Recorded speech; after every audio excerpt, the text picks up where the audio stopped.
We're halfway there already, Jay. I know. Halfway there. Lizard on a chair. Matt, you fucking hero. Yeah.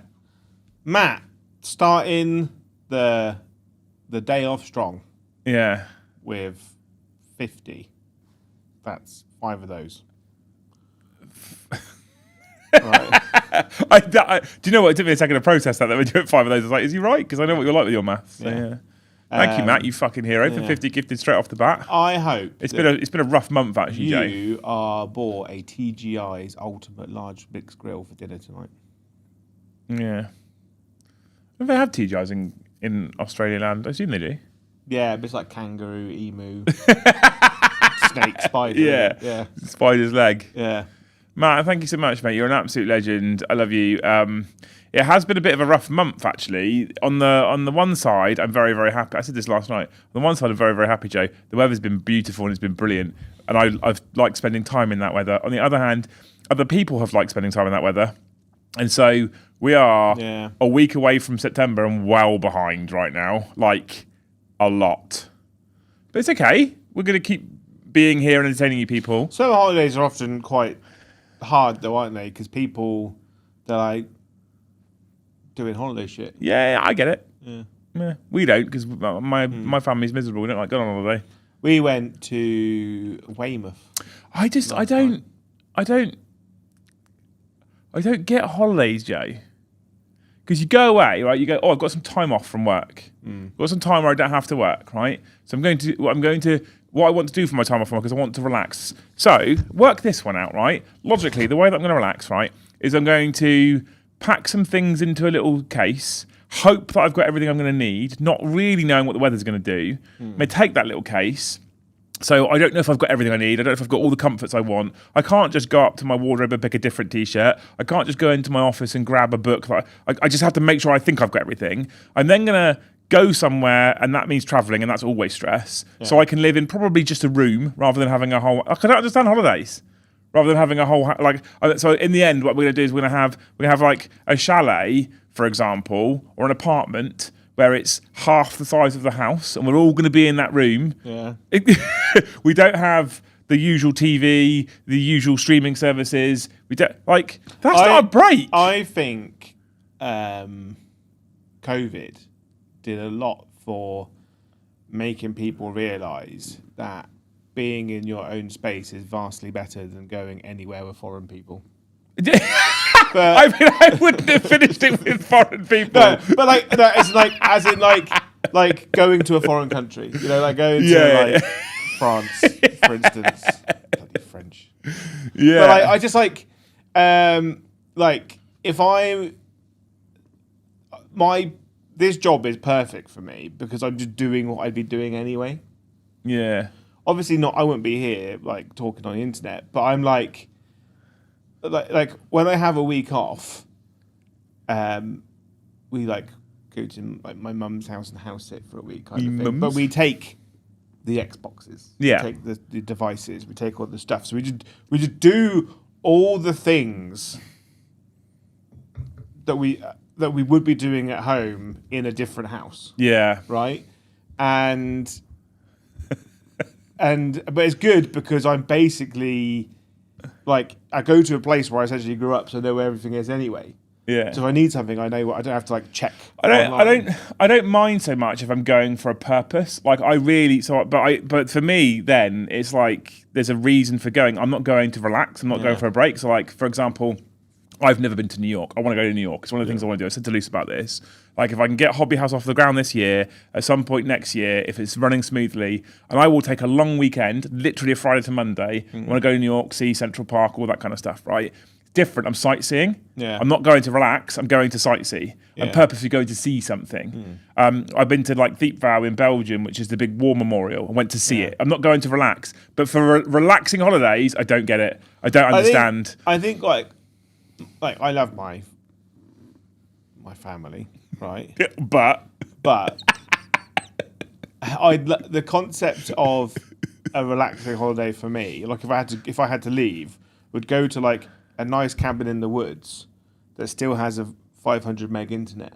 Yeah, right? yeah. and a decent lamp, so I don't have to take it with me. So I could take everything that I do at home, Xbox, PC, painting models, but I'm just doing it in the woods. Yeah. So if I leave the house to go for a walk, I'm in the nice woods, right? Yeah. But I'd still want, like I'm on holiday, so I still want food delivered to my house. Yeah. I still want it to be torrential downpour outside, and some poor fucker has to come out on a moped. Not only do you want food delivered to your house, but you want food that you recognise. Yeah. That you know you're going to enjoy. Yeah.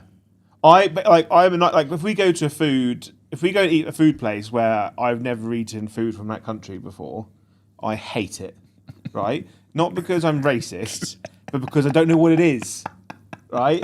And it's just kind of a potluck. So what I kind of tend to do is like, I'm just like that. I'm just rubbernecking the whole time. Like, what are you eating? What's that you ordered? Yeah, that. Like, such an English my tourist. first time to Wagamama's was hell, right? I love Wagamama's. I love Wagamama's. Now I've been there enough and learnt enough, right? Because what it said that it was and what got delivered to me felt like two very different things. Yeah. I ordered something, I can't remember the name of it, but what it essentially was a bowl of dishwater with bits of vegetables floating in it and 3 noodles. And I was like, fuck is this? I'm not paying 20 quid for this. I hated it. I hate it. I didn't go to Wagamama. It was like 2 years after that. I was like, it's a con. Katsu curry, Right? mate. But because I'm a basic bitch, katsu curry every time. Every time. Right? And I always get the prawns with the weird flakes on it that are like waving. They're in the nice as heat. well, yeah. Yeah, I'm like, what is this? What is this prawn wizardry Yeah. with the wavy flakes? There you go. So I hope you've enjoyed your holidays over the summer, but now come back to us and stay with us, okay? Good. There's not a lot that's really gone on since we sat down with you last week. There's been a couple of interesting things that have come out on Warcom. We talked about it briefly last night. They did show off the new Warhammer Plus. Does anyone actually watch the videos? The Warhammer Plus. I need to put Warhammer Plus on my tablet because I feel like having only watched the Blood Angel series, I feel there's probably enough on there to take me like a couple of days. Hold my hands up and say I've basically watched none of it. I've tried to watch a number of things on it, and it all just seems a bit crap. But people basically have it for the app and the model. Yeah. Oh, I could get my model today. I went on there yesterday after seeing the notification for the new models, and they're like 1 day till you can get your model. And I was like, yes. I'll order for the new today. ones, I'm going to have a look at that now. But the new ones, I don't know when that is. Basically, no, for the old ones. So I put down the two models for Cities of Sigmar. Oh, I got the Inquisitor, dude. But I wish I'd got the Inquisitor now because I now have the. The problem is because I don't do the buy a year thing. If I found out where I put him, Joe, you can have the Inquisitor. I couldn't do a buy a year thing. I have to wait a year to get it essentially. Yeah, see, I got the Inquisitor, dude. So I've got him somewhere. You can have him. Oh, thank you. I don't want him. I want them for the Death Watch. You can have him. It's fine. But like, but I feel like I need to watch. I've watched a couple. I watched the Iron Warriors one, which was banging. All right, and then I watched the one about the blind sister battle lady who becomes like a living saint for a day, and then blinds someone, and then she takes over. Well, let me do the ordering. Oh, and the one with the Zeech librarians, that was cool. Oh, you can give the gift of Warhammer Plus now. Give the gift of a thing. So yeah, I feel like I've probably built enough up now. I want to watch all the Age of Sigmar ones. Yeah, I think he must have been delivered. I'm sure I've ordered him. You can have him anyway. Obviously Warhammer Plus. Most of the reason why people have it is because of the app, because it's super useful, and the miniatures. They did announce the new miniatures. If you haven't checked it out, go over to Warcom. They are both incredible, aren't they? Stunning. Both amazing. Oh, I really like the Necromancer guy. He's really cool. Like the base, I feel like a lot of people are going like. I want to get multiples of the Necromancer. Someone's offered me another Eldar one because I want to do one as the diorama, and then I want to take the guy out and do one on a proper base to use him in the game. Yeah, because I want to keep one as diorama. I want to paint one of those because I'm painting yellow at the moment, and it's like I'm having loads of fun. But I want multiples of the Soulblight Gravelord one, so I could just put multiple different characters like stood on the gravestone. Like, I don't care, I just want multiples of it. Love it. Which is rare, really. Also, did you hear Games Workshop is going to LGT this year? I didn't hear that. Right.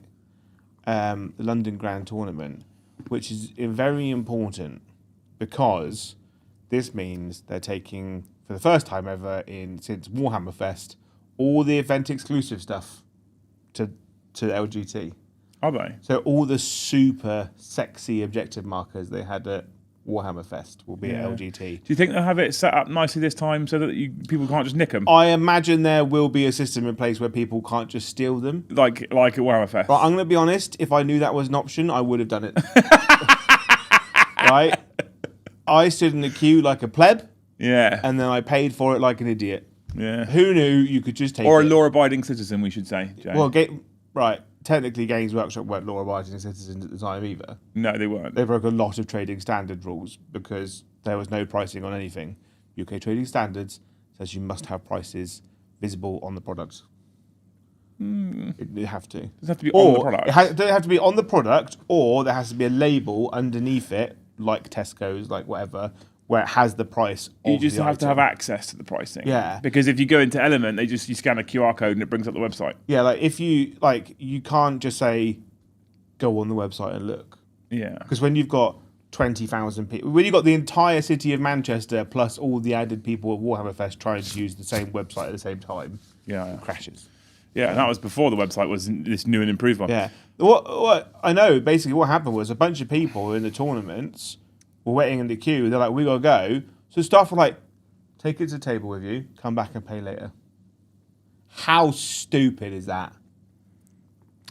That's like Tesco, like, take the trolley home with you. Yeah. Fill your cupboards. Yeah. Come back and just pay tell tomorrow. Just tell us what you used. Yeah. Yeah. Anyway, that is nearly 15 minutes of chatting and ranting about nothing and not the topic. If you have joined us for the topic today, I tried to take us back to it on Deathwatch, by the way. Yeah, I noticed. Now, there was like the reason why I was talking about there's not a lot of news is because often when there's not a lot of news and I look through Warcom, we go, what do we talk about? And actually, what has been showcased, announced, is coming out soon is the new Kill Team box set, right? Which has got the beautiful Deathwatch models that they're currently showing off, which has got Joe incredibly erect, as well as some new Necron stuff, which some of it's like Warriors, meh, but they have got that new character who I think is stunningly beautiful. Yeah. And moreover, they've introduced more terrain, which I think is really nice as well. And I think that historically, if you just said to me that what's the entry level way of getting into Warhammer 40k, historically I probably would have said Kill Team. Yeah. But now I think entry level 40k is a confused beast. And what I mean by that is, I think there's lots of things that you maybe could consider entry level 40k, but are any of them actually entry level? Now, I'll throw the options at you right now, because there is probably 4 main options into entry level 40k as it stands, right? Yeah. Option 1 is obviously Kill Team. Option 2 is Combat Patrol. Option 3 is boarding actions. And option 4 is just playing a reduced points version of the main game, which a lot of people do actually do. Yeah. They start with 500 points and learn the rules, and then they go to 1,000 points. They don't touch boarding actions. They don't touch combat patrol. They don't touch Kill Team. That's how they do it. Yeah. Do you think any of those are actually an entry level into 40k? I would argue the only real one is combat patrol. You reckon? Yeah, like they've got like the starter box introductory levels, right? And there's like £100, 130 quid box set, which is basically 2 combat patrols, the Space Marine one and the Tyranid one. And that's about it. Because my issue with Kill Team is a lot of the units all of the units can be used in 40k, but they're not basically a target for building an army. Right? Quite, yeah. So if you look at we'll look at Deathwatch Kill Team, right? I would argue that that's probably around. We don't know yet, but I'm gonna say it's around a 200-point unit. 100 points for 5, which I think is the current points for 5-man Deathwatch Kill Team. So it's 200 points. I think there's 10 in the box, right? And there's probably about the same in Necrons. Yeah. Right. It's 200 points, right? But a guard kill team of Kriegsmen is 60 points. Correct. Right. So for someone for pointing someone from Imperial Guard kill team to the full game, they buy 3 of those kill teams. They're still not at the Death Watch level, right? So it doesn't scale right. I also think that as an entry level to 40k, there's 2 other major problems here, right? The first for kill team specifically, the first major problem is the rules is very, very different. Yeah, to actual 40k. It's not. It's a very different game. It's set in the same setting. Yeah, it uses the same factions, but as a game now, and I think this is a mistake on GW's part personally, and a lot of people disagree. That's fine. But I think it's too different. Yeah. So there used to be a meme that used to happen years and years and years ago where people would use the hashtag just a kill team, right? And they would go, I'm just going to get a kill team of sisters. But they played basically 40k rules, but kill team, and you'd activate model rather than unit. And then that would inevitably turn into 500 points to 1,000 to 2,000. And it was always just a kill team, yeah, all right, until within 6 months you've got 2,000 points. But I think the rules are so different now that that's less easy for people to get carried away with expanding into a 40k army. Yeah. The other part is the rules themselves on Kill Team do typically reward a little bit more individualization. So if you look at, I'm currently building the Corsairs, right? If you build them for a kill team, you basically have 10 models with 7 different weapon options at least, right?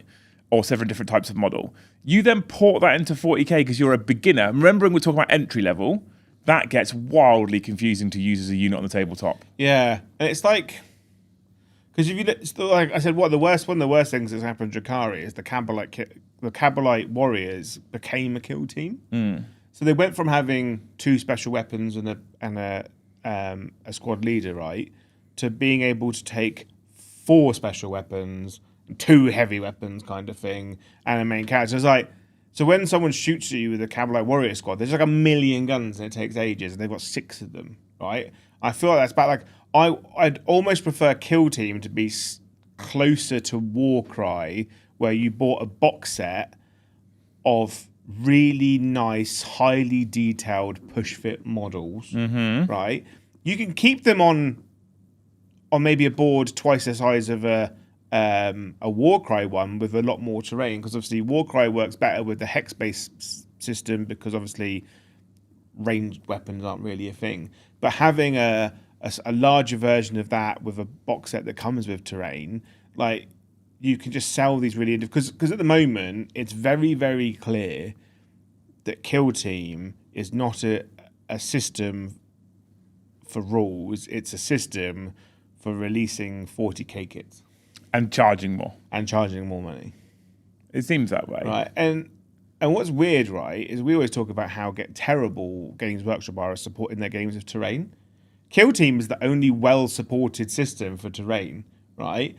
And Games Workshop's like, yeah, but you could use that terrain in 40k. It's like, yeah, but it doesn't work in the game system that you've given us, right, in the realm of L-shaped walls. Well, I suppose arguably you probably could now, really. If you buy the Necron terrain, you buy 2 sets of that, you could probably follow the Games Workshop layout of random L shapes, but they won't be very tall. Yeah. Do you think then, okay, so Kill Team, we probably both agree it's not an entry level for 40k. No. It's beautiful. Yeah. There's some beautiful models, but it's not an entry level for 40k. What about Combat Patrol? I'd say Combat Patrol is a really good start. I think Combat Patrol could be a really good start. The problem is we live in a world where Spearhead exists, and Spearhead is everything Combat Patrol wants to be. Oh, 100%. 100%. Although having played it when the Thanes were here, that kind of changed my opinion a bit on it. What, Combat Patrol? Combat Patrol. Because it does play a bit closer to the full game now. A bit, but not the same. Okay. A bit, but not the same. Annoyingly, the Combat Patrol rules for Emperor's Children much better than the 40k rules. Oh, really? There's a 1 CP strat that gives Flawless Blades +1 damage.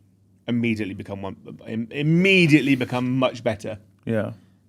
Look out in the next Grotmus detachment for Emperor's Children. I 100% guarantee there is going to be a +1 damage strat in one of those. What happens if you're wrong? If I'm wrong, then I'm wrong, and I will accept that. But that detachment that comes out has to fix Emperor's Children. Yeah. I don't know how they do it, but it has to fix them. They are struggling a bit. They need a flawless blades attachment because I don't think I've ever seen at an event that I've either been part of or in the building when it's happening. I don't think I've ever seen flawless blades on the That's what I'm saying. They are struggling if you want to use certain units of Emperor's Children. So they're not struggling in general. They're doing okay. You know, Noise Marines and Demon Princes. So outside of Noise Marines, everything that's good in Emperor's Children is just a generic Space Marine unit. Emperor's Children Demon Princes? They're called Emperor's Children Demon Princes. It's still a generic Space Marine. No, because you can't take it out of the Space Marine Codex. It's Emperor's Children Demon Prince. Yeah, but they take Mauler Fiends and they take Emperor's Rhinos. Children Mauler Fiends. Oh, yeah. They take Emperor's Children Rhinos. Yeah, but they're same kit. Like, I want to be able to use the models that I got you to buy, right? So I have at home, right? Honestly, when we got sent through the Emperor's Children stuff, I gave it all to you immediately. Yeah. And then we bought more so that you could round out the Emperor's Children. Yeah, I've still got 6. At the same time as doing that, I bought myself some. So at home, sealed, at home I have a box of Noise Marines and a single Emperor's Children Combat Patrol. Yeah. Because the model range alone made me nice. really want to do Emperor's Children. Yeah. And they're currently in my So I've got 2 places where I keep models. I've got my desk where I'm working on stuff, and I've got my garage where I store it out the way because I don't want it to mess up my office. And I have it there in my garage because the models are still beautiful. But after reading the codex, seeing the way they played, and watching you play it a few times, I was like, I'm not inspired at the moment to build these. As a hobby project, I could be. But apart from that, at the moment, I'm like... I think, having played Black Templars now, I think Emperor's Children's biggest problem is they are not a content-creating army. No? Right?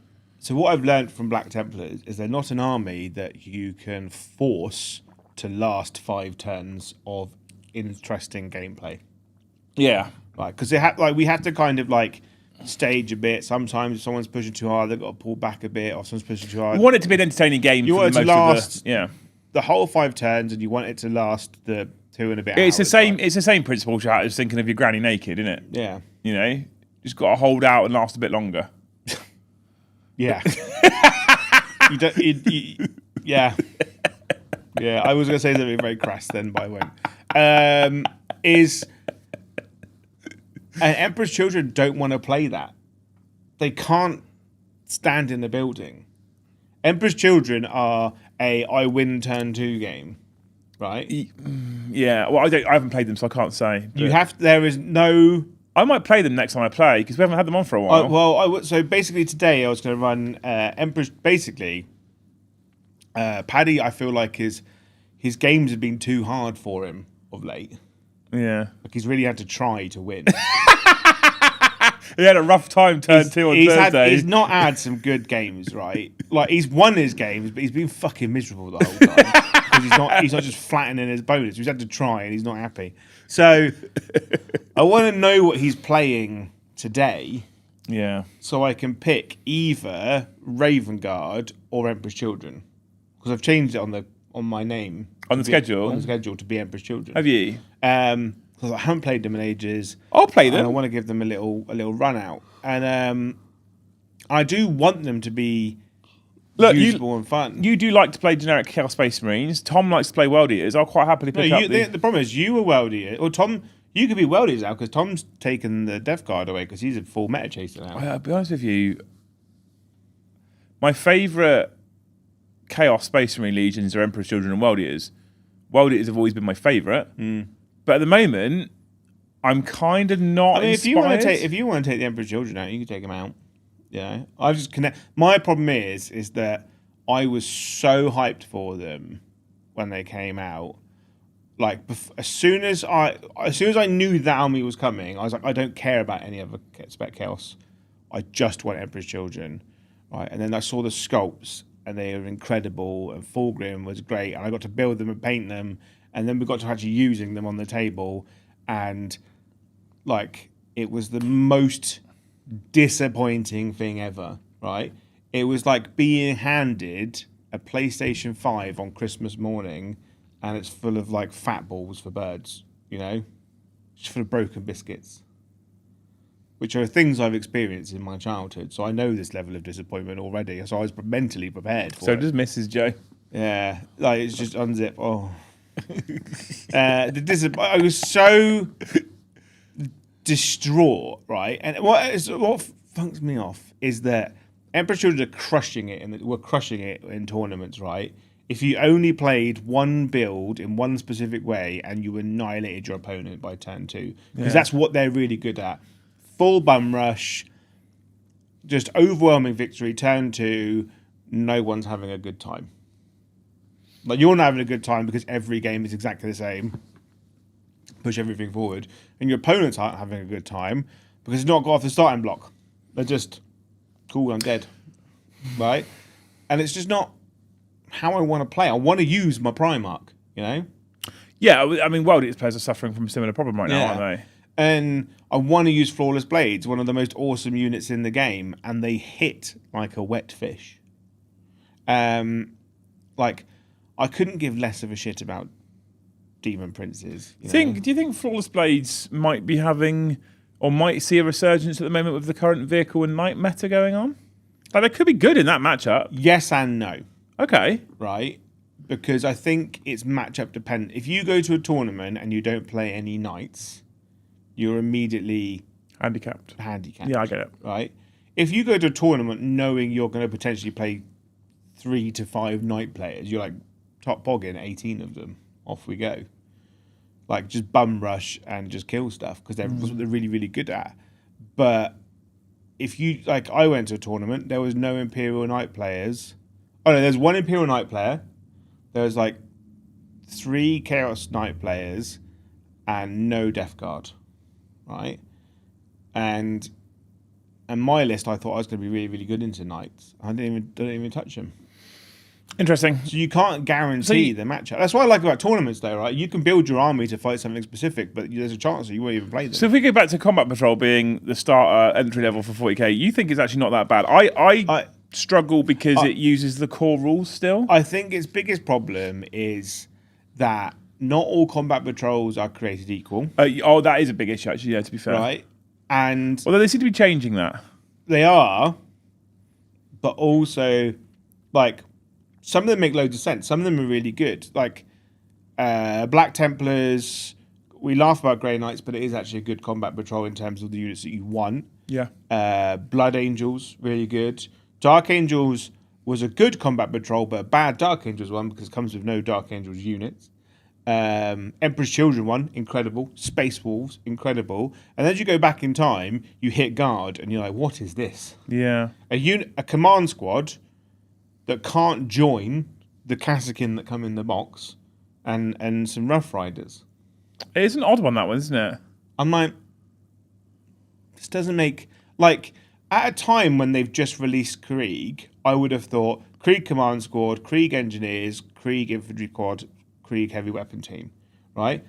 That's a platoon. It is, yeah. So do you think then, so we're placing Combat Patrol as a maybe for entry level? I think it's a maybe. I think my biggest gripe with Combat Patrol is not the concept of it, but it's the community itself idea of what Combat Patrol is. Yeah. And it bugs me.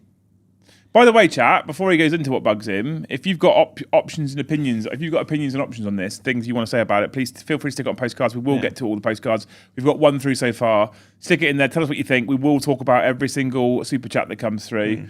We'll also thank everybody for gifted. And if you give 5 more, Joe will give you a hope. We're on 56 right now. I know it's been a rough month. We'd be supremely grateful if you could help us get to our targets. You're all amazing. We love you. What bugs you then? Talk to me.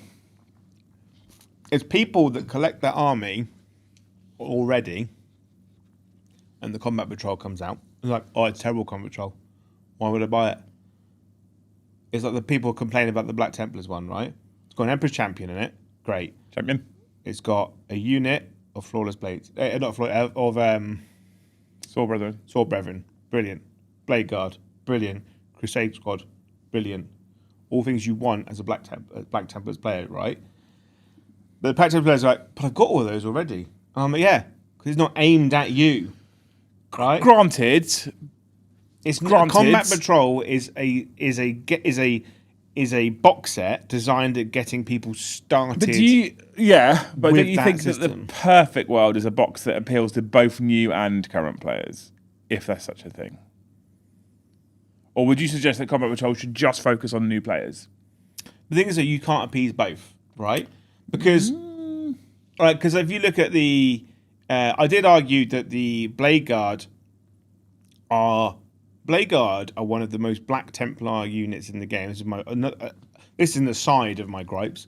Blade Guard are not appreciated by Games Workshop enough in Black Templars.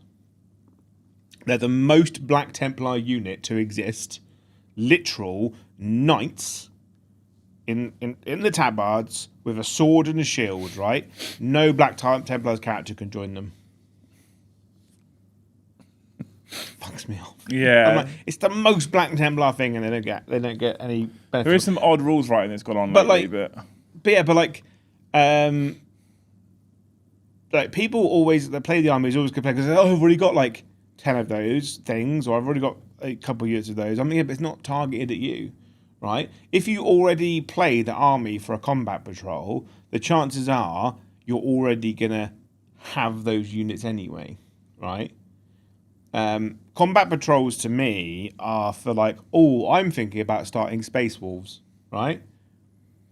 Here's the cheapest way of starting. Here's the cheapest way of starting that army. Yeah. I'll go and buy 2 of those box sets. What about then boarding actions?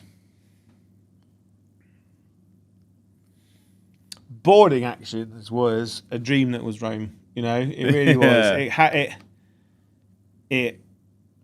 It could have really been something. It was the prototype for Temp, really. Let's be honest. It was sort of, and I think boarding actions was great. They just needed to fix the balancing problem in the game because it was based off of 40k points, 40k under points combat units and over points shooting units because of efficiency on the table, right? Because combat units have to get there, right? On boarding actions, the opposite is true.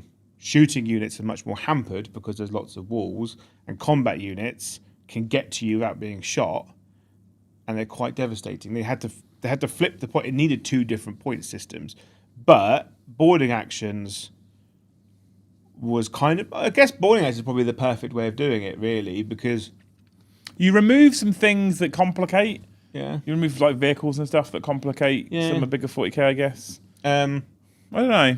They did some really good boarding actions box sets for armies. Yeah, they did. They were cheaper than combat patrols with nearly as much stuff in. Yeah. And they were quite cool.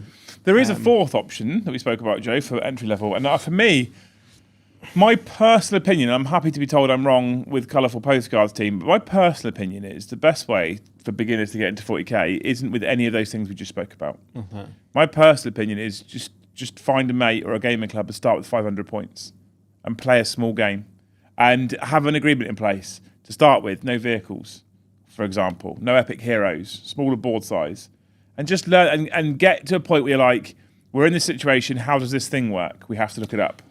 So what we're saying, right, is 40k needs old world battalion box sets. I mean, that's got nothing to do with what you said, but yes. Right. So, because Games Workshop needs to get you there, right? The concept of Kill Team is you buy a box set and you play a game, and then so you get the box set for the Death Watch come out individually, and then you go, cool, I'll buy a Death Watch Combat Patrol, some army goes. That's a bad option. You get the Votan one, and then you get the other Votan one. You've now got 2 Votan Combat Patrols. You buy the 2 Votan Kill Teams. You then buy the Votan Combat Patrol. Maybe you buy a second one. You're now over 500 points, and then you play your games, and it grows bigger, right? So Games Workshop needs to handhold you there. Yeah, right? For my perfect world, I think that actually, I think at the moment, playing 500 points is the best way of starting to learn Warhammer 40k, only because the other ways aren't suitable, in my opinion. Yeah. I think in a perfect world, what happens is there are lots of things in Kill Team that are similar or the same as Combat Patrol, that are similar or the same as Big 40k. And I think you need that pathway, you need that funnel to get people in where they can just buy a box of Space Marines and play Kill Team and enjoy it and go, what's the next step? Well, the next step is Combat Patrol, and enjoy it and go, what's the next step? And the steps logically feed each other. Whereas at the moment, I don't feel like they do. Well, the thing is, if you look at old world battalion box sets, right, come with 1,200 points in. It's basically half your army. Yeah. So, and they're like, I want to say 110 quid-ish, right? So, but that's but the problem is, right, as old world model range plastics are actually cheaper than 40k. You get way more for your money. They're also shitter. True, but you get more. So, like, what we're saying is that what you need for 40k is a 500-point box set that is 1 or 2 characters that have units that they can actually lead. An elite unit, what I'd like maybe to a see, vehicle. here's what I'd like to see, right? I'd like to see every faction have a kill team that's 200 points. Every faction have a combat patrol that's 500 points. And every faction have an army box that's 1,000 points. That's what I think Games Workshop should be working towards, in my personal opinion. And it's difficult when you compare the points of, say, Guard versus the points of, say, Custodes. But that's the thing I think I would work towards. And the kill, you know what? The kill team might not be usable in the bigger game if you're going to go Custodes at 200 points because it's got 3 models. But actually, 3 models is usable. I think the 200-point kill team is easier managed than... Because, like, 500 points of Custodes is literally a unit of Terminators and a unit of Custodian Guards. But I think that's like, if you have that, Games Workshop just don't seem to have that funnel. I think they just rely on the fact that we're all crazy, addicted hobbyists with no real self-control. So we just buy loads of boxes. This is why I think Games Workshop, I think Kill Team specifically, and a lot of their intro boxes need to go to push fit because it's a cheaper plastic, it's easier designed, it's easier like sprue design because you go, here's just a bunch of guys, but you can put some really nice stuff in there, and then you go to multi-part for the general sale, right? Yeah. Because the push fit stuff tends to come on a cheaper plastic. But if you had that scaled way in, right? Yeah. If you then bought a combat patrol at 500 points and you played it and you enjoyed it, right? And then you bought the army set at 1,000 points to play what they're currently sort of calling incursion, and you enjoy it, and then you put your combat patrol and your incursion box together, and they make sure that there's no real serious, horrible overlap in the two. Well, then you've got 1,500 points, Joe. Yeah. Then you have to spend a few quid to get to 2,000. You might as well be playing 2,000. Like, it just doesn't seem to have a logical funnel. They're just kind of... Well, the thing is, though, the starter box set for the editions are nearly 1,000 points.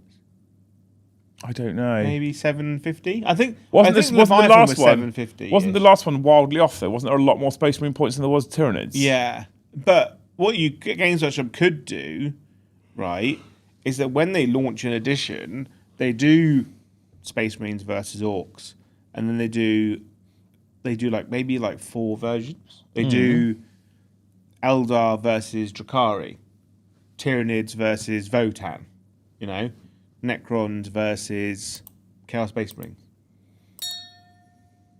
And then they've got a box set that's targeting all the sectors, you know. Obviously not you can't do one for every single faction. But I think like having a multiple choice starter box set's cool. Because it's all push fit, it's a lot cheaper. Do you think they'd be better off? I assume the answer to this is going to be no, because they know what makes them money and what doesn't. But I think they'd be better off at the start of an edition to go, here's the launch box, which is dice, tape measures, rules, rule books, etc., right, gaming aids. And then and I would like a little bit of terrain in there as well. And then they also launch an army box for every faction, which is a launch box. So every faction gets a 750 point box. Yeah. Right? Well, that's what the battalion boxes are for Old World. Right? Does that not make more sense overall? Like, and then everybody, as long as you make sure those boxes are appealing, everybody could potentially buy. Because at the moment, what concerns me with like launch boxes is if we think about this last one, generic Space Marines versus Tyranids, both factions I don't play. Yeah. So realistically, if it wasn't for the channel, apart from that rule book, why am I buying that box set? Yeah. I'm just not. So I'll wait till the rulebook comes out separately. And nowadays we know, don't even do that because it'll be fucking out of date in a week. So surely if they were to go, here's the launch pack, which has a rule, and I think including some terrain would be quite nice because it gives people an excuse to buy it. And everybody wants terrain. Everybody needs more terrain. And then you go, here for every faction is a launch box to get you into the new edition. Yeah. So you've got units that work together, and it's all around the Learn to Play 11th edition. It's all this. Everyone's got the same points. You buy that box, you've got 750 points. You can Learn to Play 11th edition, for example. I think that's a great idea, but Games Workshop should be to find out how to. Games Workshop should be to hire us, Joe. Cheaper. Is to hire us. Yeah. On a retainer, chat. There was that rumor floating. So do you remember that Kill Team box set that came with the push fit, laser cut, textured MDF? Yeah, I like that. I reckon it's coming in 11th edition. If I was a gambling man, that's when it's turning up. What? Actual laser cut MDF textured terrain. Okay. I reckon that's where I don't think they'd release it midway through an edition. I think it's a comes with the start of the edition. Interesting. I reckon we'll see a tournament companion terrain box set type thingamabib. Someone timestamp that. For Joe, who's convinced they watch us. Yeah. The thing is, though, right? It's already produced. If it's happening, it's already done. Yeah. Right. The concept is already there, and I think that's Games Workshop trying to take the terrain market seriously. One of the biggest problems that Games Workshop has is they don't sell, apart from Old World, I would admit, apart from Old World and Lord of the Rings, is so like 40k and Age of Sigmar, they're two like stock leaders, as it were. They don't sell terrain to play the game. Not really, no. Like, if you play Age of Sigmar now, you can't do the terrain layouts that they tell you to play the game with. They don't provide terrain. They're like, cool. Whitey, to your point, I'm okay if they do MDF terrain, as long as they also sell high quality plastic terrain. If they sell an entry-level MDF terrain kit for a reasonable price, that means that a person can get a tournament's table's worth of terrain down for not the most broken price in the world, I think that's a positive. I think it's more entry-level. It's not something I would like to show off commonly on the channel, because I don't think it looks the prettiest. I think for us, trying to show you, even if we're being a bit more competitive at times, we still try and be pretty immersive with our tables and immersive with our boards. I don't think it's for me. Yeah, say you live in a one-bedroom flat, right, with someone else, and you have people over to play Warhammer on the regular, you are not going to have the space to have multiple sets of different types of plastic built terrain. Having a selection of MDF terrain that you could probably collapse down into a box or whatever is more convenient for you just to have a cool play around game.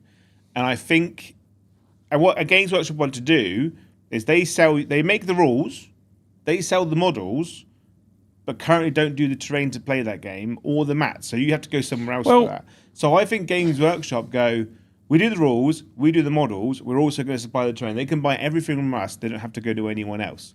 And I think if Games Workshop produces that MDF terrain, because we've got a set of the Kill Team ones, that's the best MDF terrain I've ever handled. Well, to be fair, though, to give them some credit, I've just gone to the website now and gone to terrain. There's 25 items in their terrain section. The Aegis defense line, which I think is really cool. I like it.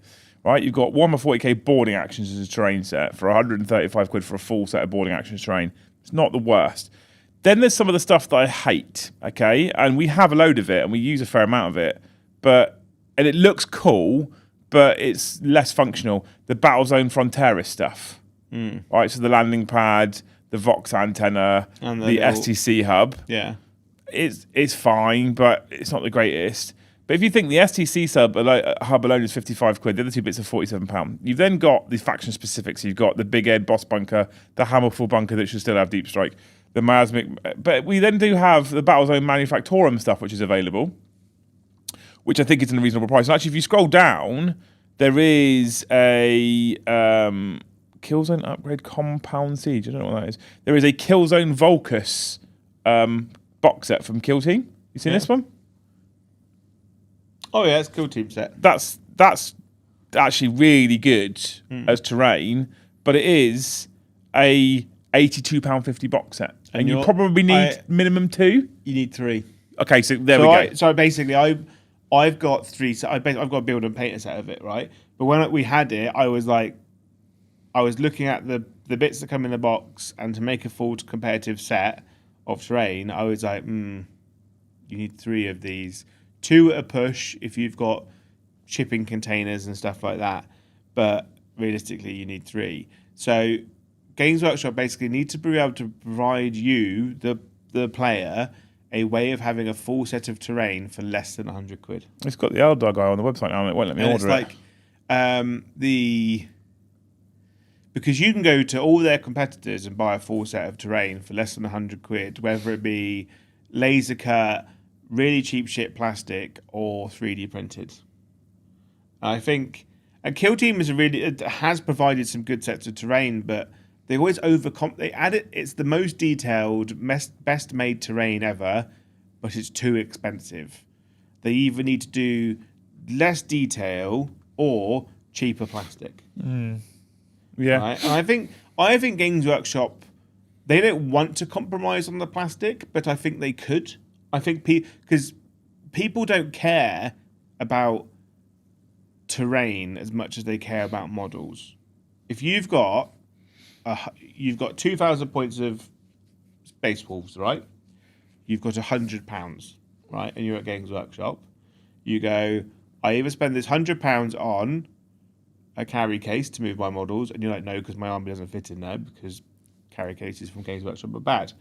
So you go, well, I either buy models or terrain. If I give you £100 for terrain, I don't get a full set of terrain. So you're essentially wasting your money because you're only getting a third of a table. So you spend that money on toys. And I think if you've got £100 and you're at home, you go, cool, if I'm going to buy terrain, I'll just buy this entire full set of laser cut terrain for £60. You spend £50 on models, you gift 10 memberships, and you come and play at Hobby House with loads of terrain. Yeah. Do that. I think, or give it all to us. So I mean, that's a bit greedy, but I'm okay with it. I think like what they've done with the Kill Team terrain / boarding actions terrain, the new Necron stuff's really, really nice. It's really beautiful. The old, according to the images, and then the old, what was it called? The spaceship one they did. We've got fucking loads of it. Boarding actions? Yeah, boarding actions terrain. Incredible terrain. All they had to do is just stretch it a bit taller, make it so you can double stack it to make normal walls. I think you're right what you say, like in what chat's saying, push fit, less detail, more affordable. The thing is, I think for the most part, the problem with the Games Workshop terrain really is that, let's be honest, they do still make the best terrain. Oh yeah, without that, like I did say on my rant, I said they do make the best terrain. And that's the problem is that there's a little part of me that. So I agree when you say less detail push. I'm agreeing with you, and I'm going, oh, but do you like the level of detail that it has? I think there's areas where there's too much detail that they could pull back from. Right? Okay. So you've got a wall that's got your big, cool cathedral-like windows that they love doing. I'm all for that. You have the little buttons on the side with a little skull in the recess. You might have a fan or a radiator in the wall because it gets hot and cold. It gets hot or cold, right? Depending on where you are. I'm kind of like, you can stop there, right? Because they do sometimes go, we'll have some crackled plaster. It's also fine. And then there's rebar. And then there's like a million skulls. And then there's like pipes sticking out everywhere. And it does look good, right? But I don't know a human on the planet that's ever painted all of it to a high. They go spray paint black, spray paint grey, dry brush, a bit of a wash, a bit of gold detailing, boom, done. Yeah. A bit of silver. Like they don't paint all of it. So I think you can reduce a lot of it. So Storming Fish makes a very good point as well. If you like Imperial terrain, they make the best. For non-Imperial, other companies are better. Yeah, facts. That's what it like. Thursday's board looked very, very pretty. Very Eldar focused because we're playing with the elves. Not a single piece of it, bar the webway gate in the middle, came from Games Workshop. Yes and no. I would say yes, they are. They are good doing Imperial. They're the best at Imperial. Other people do best other stuff. However, Games Workshop are getting better. Look at the new Tyranid terrain with the little spires, because that you just stick next to an Imperial building. Tyranid's done. Boom. You can't really do anything. I don't like the third-party companies that have made Tyranid terrain walls and barricades and stuff like that. Because it doesn't make sense. Because it doesn't make sense. It doesn't exist. Yeah. Right? Because like Tyranids aren't building shit. They grow the towers that are just basically giant straws for the planet. Yeah. Like, they've made some. GW made some good orc stuff. Their orc terrain. The fact they never continued it was the biggest mistake in Games Workshop history, I think. They felt they should have just continued to add more to the orc terrain. Because like we got a bunch of it, and like when my next lot of terrain I'm doing, it's gonna be the orc terrain because it's the best terrain they've ever made, bar none. You reckon? Yeah. It's 4 corners of a rectangular building, so you've always got the right L's, right? And it all interlocks together, so the pieces literally fit. Oh, so perfect, no seam together. This isn't just about the aesthetic, then. This is about the whole way the whole way it was works. designed is the best thing they've ever done, right? Aesthetically, perfect. I like that they've gone into the detailing where an orc has gone around linking fairy lights around all the doors and stuff, but the lights are broken. It's too much detail, but it's a great detail, and that's why I like. But they literally interlock together. Like the seams perfectly fit, and then they supplied extra pieces to fill the holes in the top. And I never knew it did this until you showed me, and I was very impressed. So good. But the thing is, though, they never went like you can make extra bits to go on the top, but they never went further and added like bits to make the buildings taller. Like we needed like the cool orc towers. We needed more of those, but we kind of got them in Age of Sigmar with the big skulls. Sort of, yeah. I think the orc terrain could have gone further. The Necron terrain's heading in the right direction. Okay. I think they've done some good Necron terrain. They're good at, but like we needed Eldar stuff. We needed. I'd love Eldar stuff, but Tau kind of. But the thing, what's really odd as well is they bought like even just a webway gate, right? Similar to what you say with Tyranids. You could get away with.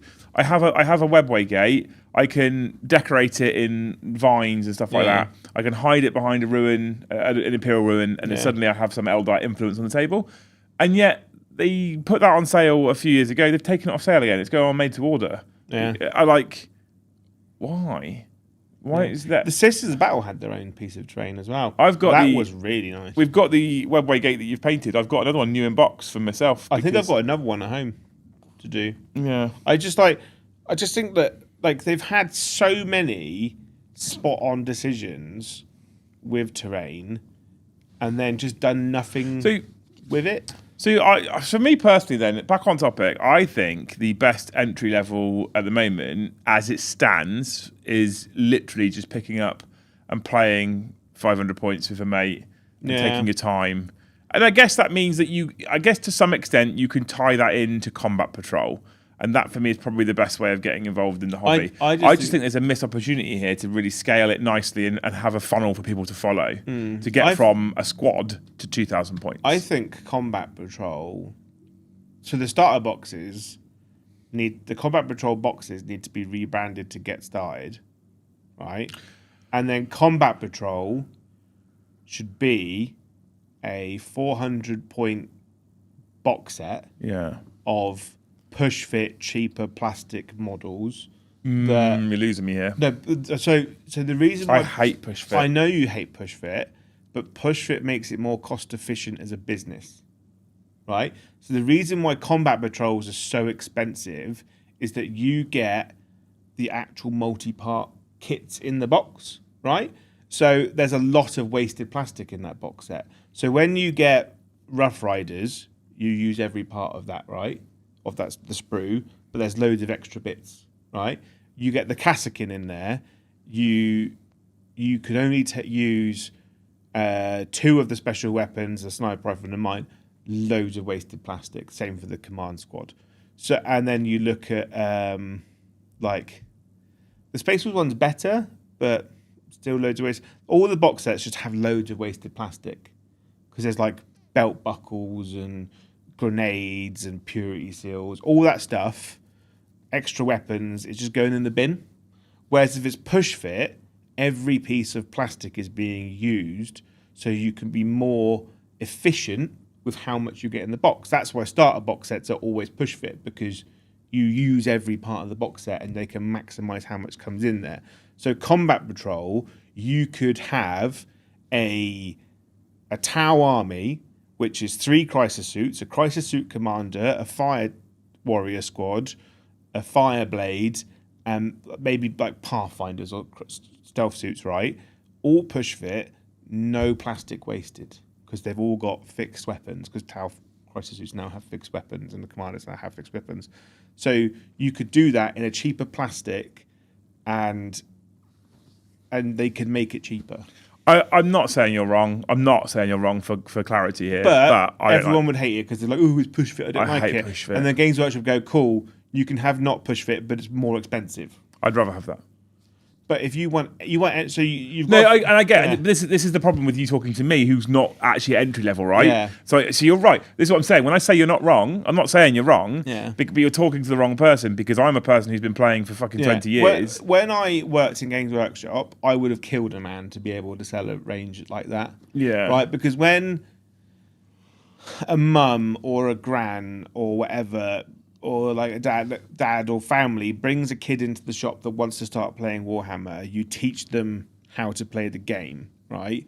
And your options are, when I start a box set or the small elite ones, right, that comes with 2 armies, and they go like, well, I've got 1 kid, I only need half that box set, right?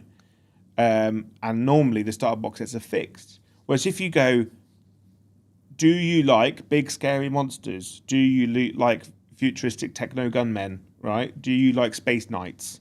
And you go, here is a line of box sets. Well, you can just pick one. This feeds into what I said earlier, when you release your new edition with a rules pack, with some terrain and no faction, and then every faction gets an addition launch box. And then you go to Mr. the Dad. Here's the pack you need for all the rules. Which faction does your son like? That's the one box he needs. And I think, and they'd fly out of a Games Workshop store for entry level, for like games clubs in schools. That's really, really good, because the school can go, can I buy like 1 of each box set for this club, or Christmas box sets, or even just like family members go like, oh, my husband collects those blue guys. Yeah, Smurfs. And you're like, is it these guys? Thousand Sons. Is it the Thousand Sons? Have they got birds on them, or have they got skulls on them? Dire Avengers. Right? Which one of the 2? And then they go, you go that one, you're cool, they just take that box set and go. Yeah. And it's just efficient. And I think if Games Workshop want an entry level point, that's what they do. I'm going to go have a wee-wee. If I was a designer for Games Workshop, that's what I'd do. I'm going to have a wee-wee. So you've got about 2 minutes. Yeah. You've got to get 43 members. Yeah. Right, and £82 in super chats. And then I'll be back. And then once you've done that, we'll call it a success. Should I just do like a pity one? I'll tell you what. Send me 40 members, and I'll tell you about my. You go for a wee. I'll tell them about my night last night. Oh, okay. I've not heard this story yet, so you're getting exclusive here. Yeah, I went to Weymouth last night. I drank a whole 2-litre bottle of water this morning because I went for a spirited walk as part of the diet weight loss program. Is that like a skip? So we got it's about keeping up a certain pace, right? So I got up this morning, it was raining, and I was like, it's raining a bit. And then the sun came out, and I was cleaning the kitchen, and Luke's like, out, I need to make some food. And I was like, well, I might as well go for a walk then. She was like, yeah, okay. So I fucking put my trainers on, shorts, t-shirt, got my bottle of water.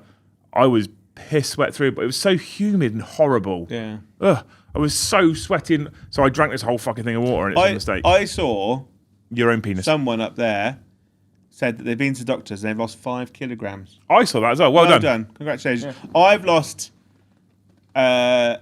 8 now. Ooh. Yeah. I was 136, and I'm down to 128. But it fluctuates, right? Like sometimes you don't go for a poo before you weigh yourself. You know, you're a bit heavier because you're just filled with chicken. Well, that's me, personally. So yeah, I went to Weymouth last night to see fireworks, which is always a rare occasion for me to leave the house because I don't like it. I like staying at home where it's safe. But my partner said that we're far too comfortable spending time alone. Like me and the children and us, we all like doing our stuff on our own, which I think is right. So we do family fun time. So we went to Weymouth to see the fireworks, which was free. It was lovely. There's like fairgrounds going on. We arrived like an hour early, so we got to stand in queues for half an hour for coffee and donuts and stuff. And that was nice. So we sat on the beach to watch the fireworks, which was really nice. They lasted for about 5 minutes from 9 o'clock, but they were nice, and there was loads of people. And then we had to join the eventual migration of what felt like 50,000 people leaving Weymouth Beach. Right? And it took us an hour to get out of the car park. An hour, right? And then it took an extra half an hour to travel what was essentially 2 miles. And then driving after that. So I spent more time in my car trying to leave Weymouth than I did actually getting to Weymouth, spending time in Weymouth and watching fireworks. But I've never been there during the daytime, I realised. Weymouth? Yeah. No, I said I wasn't supposed to. Basically, I was like, I'll tell my story whilst you give the subs. Wow. Dan says, I thought it was supposed to pay all the Weymouth. I phrased it wrong. I was like, give me money whilst I talk about it. Well, Jill thought it was worth it. Yeah. She's the only one. Yeah, thank you, Jill. Yeah, Weymouth's lovely, actually. Yeah? It's really nice. 10 out of 10 will go again. I had to see Dan on Saturday, don't we? Yeah, we've got Send Joe to America Day, right? We're all going to dress up like red coats for an invasion. Are we? Yeah. Oh. Make America great again. Send Joe there as a red coat. Got my tricorn hat. And a bag of box of tea. Yeah. And a musket. Let's see if I get through. I'll be able to get through our airports, just their end, probably harder. Yeah. So this Saturday, we're going to do 2 Age of Sigmar streams, one in the morning. What did we say? 10 and 3, I think we said, or something. One at 10 o'clock. The thing is, I want to also be home and spend an evening with my wife on Saturday. Yeah, so it probably makes sense that we're not going to fundraise enough for me to go to America, so it's all about you. So I want to go home and have date night. Yeah, so we're going to do one around 10ish. Sean Connery's favourite sport. And then one around 3ish. Right? I'll be here. Liam will be here. Dan will be here. My dog will be here. Maybe Tom. I haven't messaged him. Paddy was supposed to be here, but he's just being a loser. Yeah. Well, you say he was supposed to be here. He said he would come for your fundraising day. You then didn't tell him what day you were doing it on, and you picked the one day that he's not available, he says.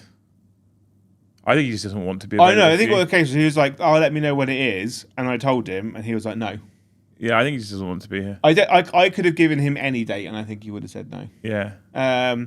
Dan should bring Big Philly style.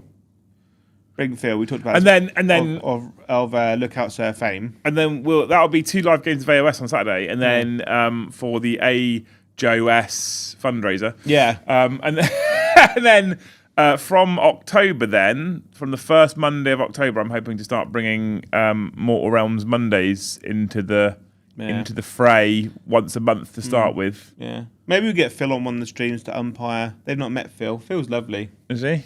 I've met him once. I say once. I had spent a weekend with him. He's got a very interesting personal life. I'm not going to talk about it on stream because it is his personal life, but you'd find it amazing. And you'd all find it amazing. Okay. I just don't. I'd rather get him on the channel first before I basically spill the beans. Yeah, at the moment, to be fair, to be honest with you, Joe, at the moment, the fundraiser day is probably just going to top up this month for the channel. Yeah. Because it's been a bit bad.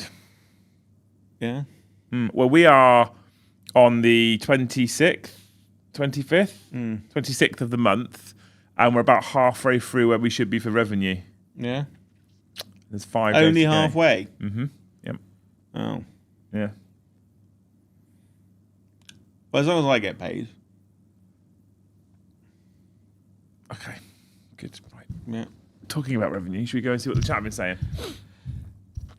Not a lot by the looks of it. Not a lot, yeah. Did you hope for Matt? You did, didn't you? I did, yeah. Yeah. I like Feels Like. It's very Eyes Wide Shut.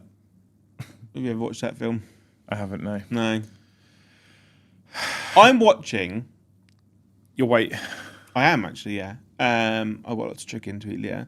I went very Jamaican then. I'm watching Stranger Things again at the moment. I'm on to season 4 already. I was like, kids then, apart from the aliens trying to eat you all the time, like, I feel like life was probably better for kids then. They actually did stuff. They had, if you wanted to do something, you had to leave your house. Yeah. Right?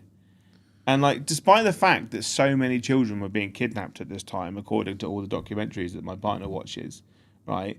Kids were like, they're like, yeah, just go out, leave.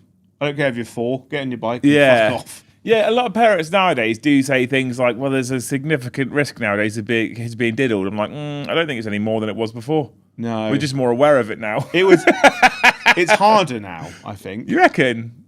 I think it's harder to do it, right?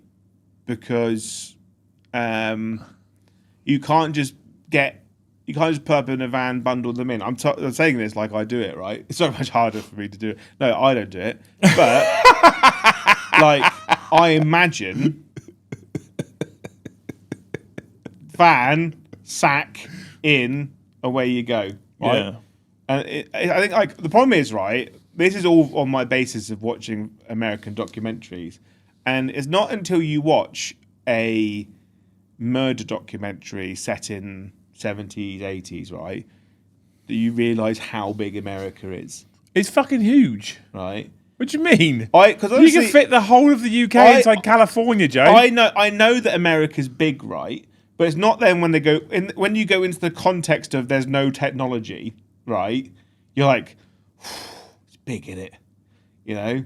Like, because they go, child in van here, drive all the way over here over a course of days, right? Never found again, kind of thing.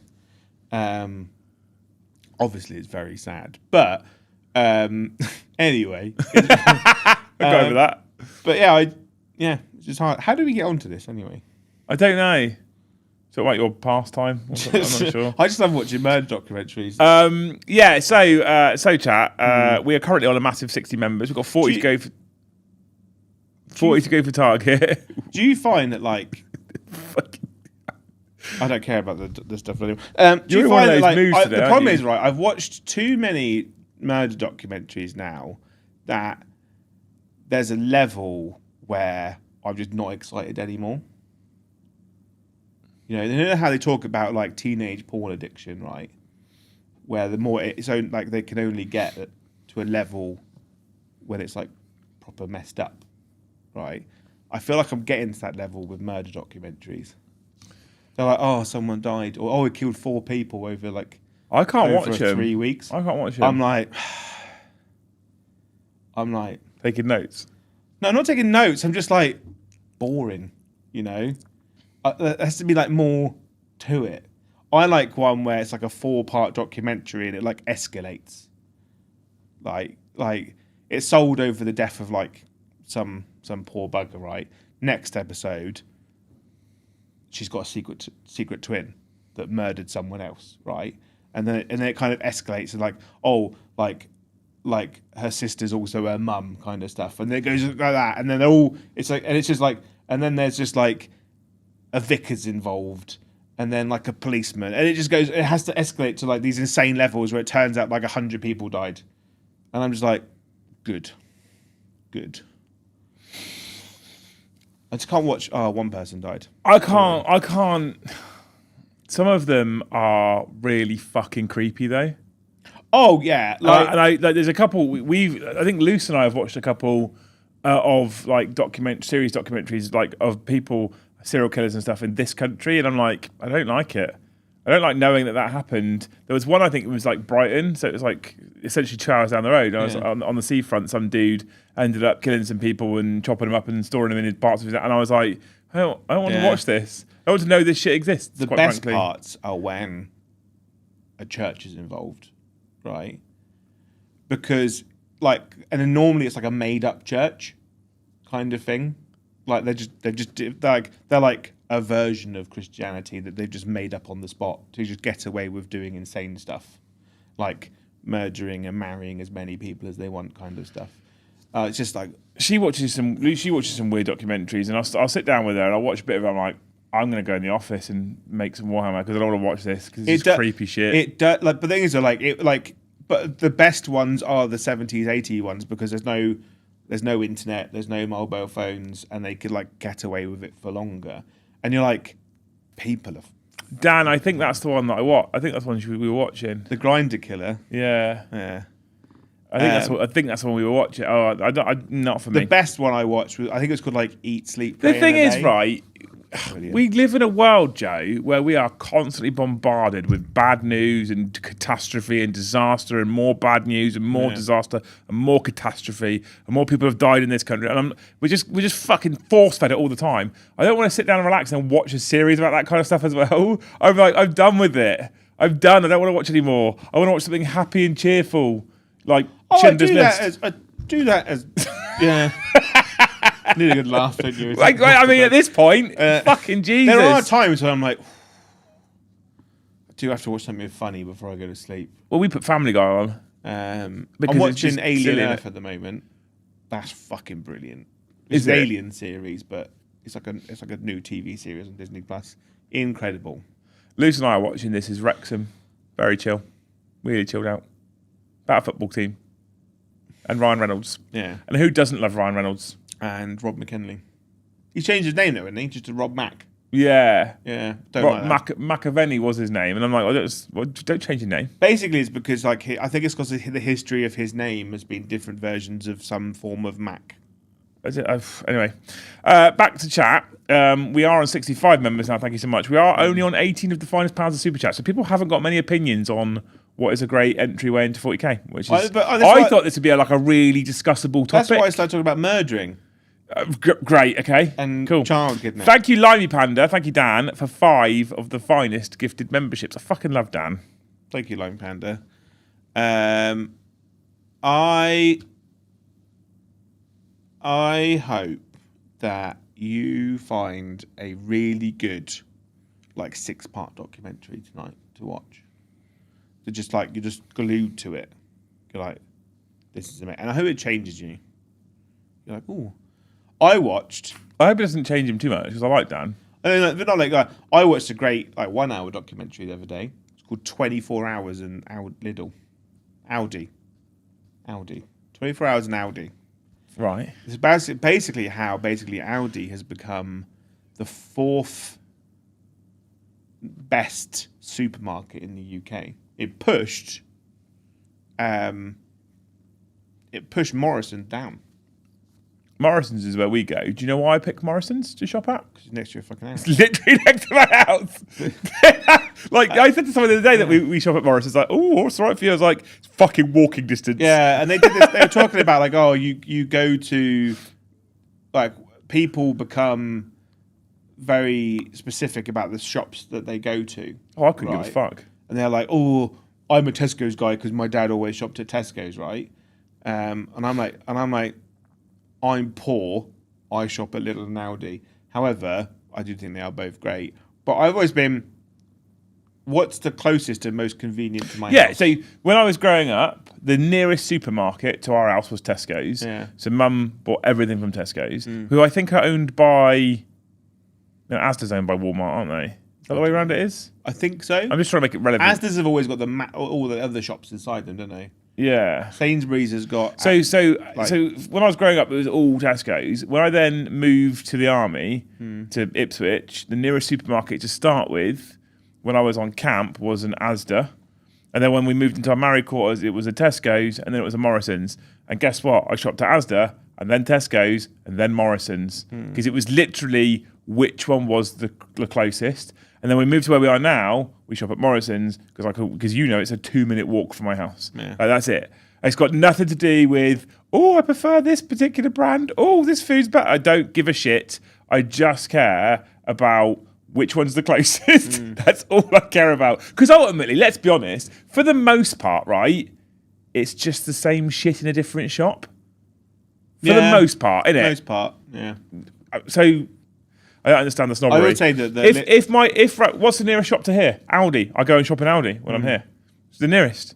If the nearest shop was a Tesco's, I go to Tesco's instead. I do like that Aldi's right there because it's cheaper than Lidl, but is it? But only not by much, because you would have learnt this if you watched the 24 Hours in Aldi, right? And they tell you how all their shops are designed, have the same layout, and how to give the best experience. How they only do on average, 3 versions of the same thing on a shelf. Okay. So like ketchup, right? They sell 3 different ketchups. Do you know how much? 2 are their own brand. Do you know how much science goes into shelf layouts at supermarkets? It's mental. They've got like the golden height for having stuff. Yeah. So the stuff at the golden height, which is like a meter something, is always the most expensive, but you're more likely to buy it. Kind of thing. And they're like, and like Lidl and Aldi sell a lot more of that. They give you such limited options, so it's easier to choose, but you always end up choosing their own brand. Yeah. The size behind it's mental. But Lidl, bakery, goat tier. I used to work at Tesco's when I was at college. And even then, they would do like the science that would come through on the shop layout to try and get people to spend as much as possible, basically. It was quite interesting. But hey, not for now. Also, thank you, Dan, for the $5, who says, not as girthy as Matt's, but support for the squad. Appreciate you, mate. It all makes a difference. 1 makes a difference, 5 makes a difference, 10 makes a difference, 50 makes a huge difference. But thank you anyway, you're a legend. It's always different. 50, huge difference. It does. But it does. Doesn't it? Right. Anybody who gives anything to the channel via super chats or gift memberships, I'm massively appreciative and I love them for it. It would be disingenuous to say that 1 is as important as 50 because it's not. But the effort is noted and we love you for it. Ethan, thank you for the 1. Cade, thank you for the 1 gifted. Jill, thank you for the 1 gifted. Whitey55, thank you for the 1 gifted. Evan, thank you for the 1 gifted. You're a legend, all of you. Brent, thank you for the $10. He says, you took the words out of my mouth. Good friends, good community, no dicks. That is how we grow the game. 750 to 1,000 point games are my first choice with limited strats and command points. But this is the thing, right? I have taught people 40k before in this edition. And I've said, we'll ignore stratagems to start with, and we'll ignore secondaries, and we won't put vehicles in, and we scale it. And I think for me, I think that's the best way to do it.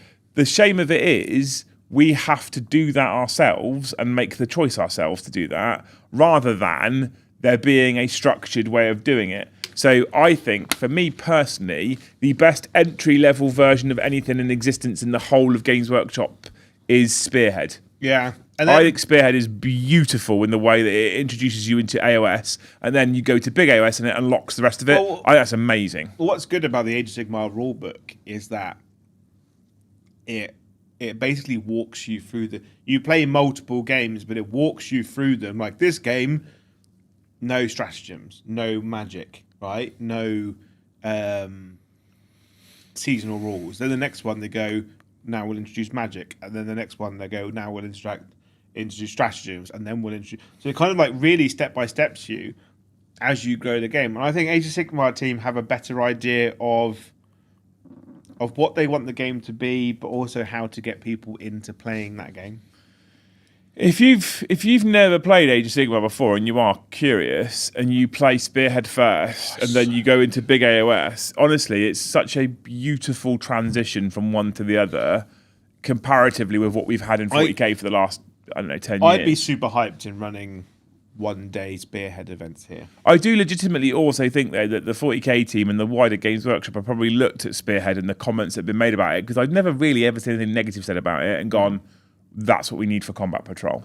And that makes me positive. Yeah, one thing I really like about Spearhead, it's a real modelers and converters game as well. You reckon? Because, you can because everything's kind of locked into the units that they are and the loadouts that they are, you can kind of do whatever you want with the models but like to build into it. So like the cities one, for example, has a unit of steel helmets, but there's nothing to stop you from using like wielder corps with like shields, or like converting the models, or making them all witch hunters and changing the guy on the horse to be a witch hunter. You could really do some cool stuff with the armies in general. I think it's really good. I guess because everything's locked, it doesn't really matter too much what it looks like as long as you know what unit. As long as it's the right base size and the units kind of represent what they're supposed to be. Yeah, there's nothing wrong with it. Commodore 6342, thank you for the $5. The best 40k intro set would be a new Space Hulk. It'd be a great bridge to bring the board game crowd into the 40k universe. That's not a terrible shout. The downside with Space Hulk, so I think that's a good idea. I like it. I think having an up-to-date modern-day version of Space Hulk would be hugely positive in general, because you'd sell tons of sets to current 40k gamers who would love. It's the idea that Space Hulk just never stayed in general sale. But the downside with it that I find, I go back to me as a specific example. My favourite faction in the world is Eldar. Very close second, sometimes goes first, is Space Wolves. I quite like World Eaters. So I look at Space Hulk and I go, not interested. Well, only because of the factions. I'm interested in Space Hulk for the game of Space Hulk, because Space Hulk is a cool game. And as a hobbyist of 20 plus years, if they released an updated version of Space Hulk, you could bet your fucking ass I'll get my hands on it. But the way Kill Team's going, right, with the new Necron terrain, right, and they did the space. What I found mental with the Kill Team, where you were all Gallodark, that's the name of the spaceship, and Gallodark with Spearhead, with boarding actions and Kill Team, is that we never got a Terminator Kill Team and a Gene Stealer Kill Team, right? Because that's a box set that sells itself, right? For Kill Team, you sell a bunch of spaceship walls. One half of the box set is literally 10 Terminators, and the other half of the box set is 10 Gene Stealers and the Broodlord, or 15 Gene Stealers and the Broodlord, and it's just like Space Hulk without the prefixed corridors. You could just make it yourself. I was just like, why did this never become a thing? Yeah, interesting. Because that would sell out so fast. You could literally just kind of shoehorn Space Hulk in then at that point as well, ultimately. Brent, thank you for 10 more bucks. He says, as father and son gamers, it is expensive in Australia for both models and terrain. We 3D print terrain. Honestly, at the moment, Games Workshop Plastic Terrain is the nicest, but at the moment, the best thing I think 3D printers are for are bases and terrain. Hobby House is 15,000 kilometers away, but it may be cheaper than 2,000 point armies, mats, and terrain. Probably fucking is at this rate with the amount you lot pay over there, to be fair. I've always said it's just much more cost efficient for you guys in Australia. Just gift 10 members instead. Yeah. Or like, you get less out of it, but you know. Get a friend in the UK to buy it and ship it to you. We're happy. Or take it on a plane to you. Yeah. When I worked at Triple Helix War Games, we used to get this guy who lived in Japan, who for work would come over to the UK like 3 times a year for office related stuff. He'd always come to us, and then like he'd buy a suitcase here and then just fill it full of models and then take it back with him because it was just cheaper. Buy a lot. And because he came in so regularly, I started getting him to buy stuff in Japan. And I was like, well, if you're buying the suitcase anyway, just bring the suitcase with you. And then like all the staff would just pay him to bring stuff from Japan to us. Yeah. Yeah, it's a good little system. Models or ladies? Either. Okay, not fussy. Yeah. Mad Larkin, thank you for the 5 gifted memberships. Thank you, Mad Larkin. I hope that we're on 80 now. The next Wetterworks model is Mad Larkin. Did you see the latest thing they announced? No? Oh my god, Joe. Oh my god, babe. Oh my god, Joe. This is where your flight money might end up going. I'm joking. I mean, I do want to go to America. I know you want to, I've got. Should have saved them, shouldn't you? Stay on this site. Hey? So not with what you pay me.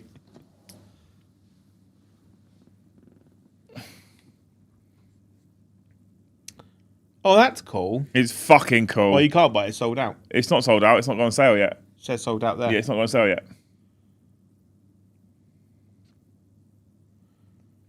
I am suppressed. I am suppressed. But I'm also surprised that they keep doing more new things for Lord of the Rings, right? But they always sell Considering them. how old the first Lord of the Rings film came out in 2000, didn't it? Or 2001? Limited edition of 389. I don't remember. Did it go on sale when I missed it? Because it's the last time I looked at it was like 2 days ago. It was on pre-order. Price was set at $5,000 US. I mean, it wouldn't have mattered anyway then, to be fair. Jesus. How fucking gorgeous it is, Jay. It's the Masters Collection, the Fellowship of the Ring, if you are unsure. Our products, Lord of the Rings. 1/6 scale statues. Although they haven't sent my Boromir yet anyway, to be fair. I'm still waiting for Boromir. We're still waiting on one of your helmets as well. Yeah, the World Eaters one. Love it. I could spend fortunes on that website if I had money. Roland Bain, thank you for the $20. What was your first 40 experience? Now, I assume you mean 40k and not like 40 women or 40 cigarettes or 40 beers or 40 first All dates. of it on the same night. Yeah. What was my first 40k experience? My oldest memory of 40k, or memories of 40k, because it's woolly as to which I got given some models from my grandmother who worked in a charity shop, and some models got dropped off in a charity shop, and she had no idea what they were worth. Such a grand job. So couldn't price them up. So she bought them home, and my very first ever model for Warhammer was a metal Bloodthirster of Khorne, and my brother's first was the original metal Death Company miniatures with Lamatis in the squad. And we built them with some fucking Araldite glue, because all Dad had, and terrible paint. Because anyway, and then I started to get to know a lad at secondary school called Simon, and he had a younger brother called Craig, who was the same same age as my brother, and we went over on a whole play date thing, right? And Simon had Astra Militarum, specifically, I think it was Mordian Iron Guard. Craig had Space Marines, and Ash and I were like, the fuck is this? Because this looks like what we've got at home. And that's when we discovered there was a game called Warhammer 40k. Yeah. So my first 40k experience, strictly speaking, was in Simon's hallway, which was a big open plan square hallway with some terrain down, playing with his Imperial Guard and Space Marines with the four of us. But I say kind of, because now as an adult, I'm perfectly aware that we weren't playing the actual rules. We were playing the rules that Simon needed us to play so that he could win, as kids do at like 13 years old, right? Yeah. That happens.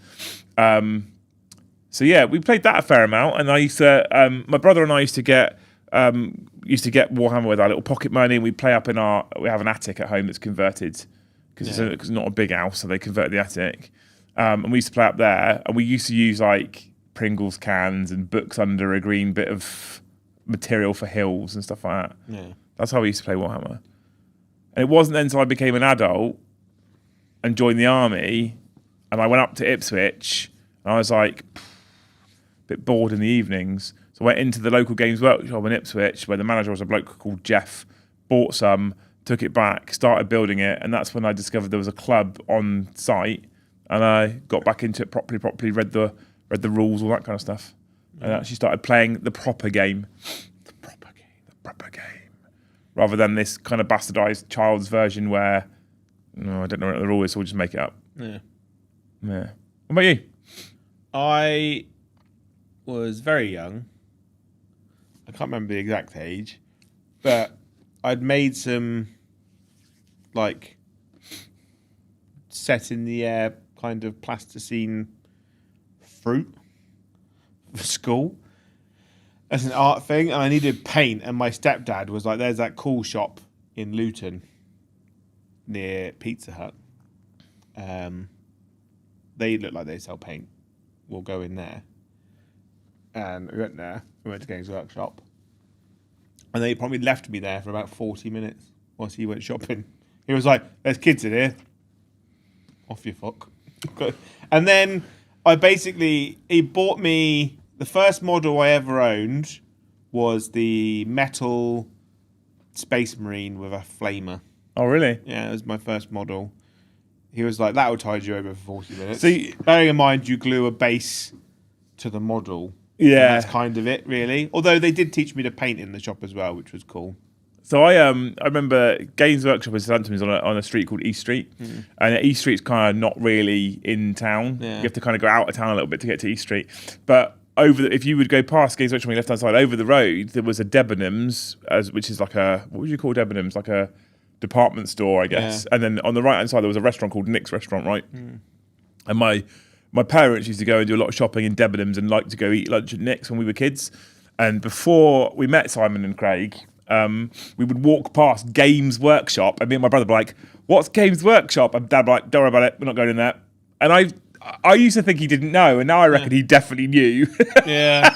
I just knew what the cost was like. So basically, I spent every weekend after that in Games Workshop, basically. Yeah. When we go shopping, I get left there. And it was like, go in, buy a model with pocket money and stuff. But after that, I went for Guard. So my first model was a Space Marine, but after that, it was like Catachans, because they look like Arnold Schwarzenegger. Yeah. And then it's like Valhallans, and it was basically just all the Guard all the time, and then Space Marines. But it was mainly because my mum and my stepdad needed to put me somewhere whilst they went shopping in Luton. Well, once we'd got to know what Warhammer actually was through our friends, the first time we actually went into Games Workshop with our parents, I remember coming out with a Rhino and a tactical squad each, because Mum would always buy me and my brother the exact same things, right? So we both got a tactical squad and a Rhino each, and it was like 28 quid all in. Yeah, back then. I don't think, since the day I started Warhammer to now, I don't think my mum's ever bought me a Warhammer model. Oh, really? Never. Oh, no, my mum was pretty good. She randomly bought me a Space Marine pop vinyl that she saw like a couple of years ago, which ironically was the one I didn't have. I honestly thought that she'd collaborated with my partner, but which was lucky. But she's never ever bought me Warhammer. Yeah.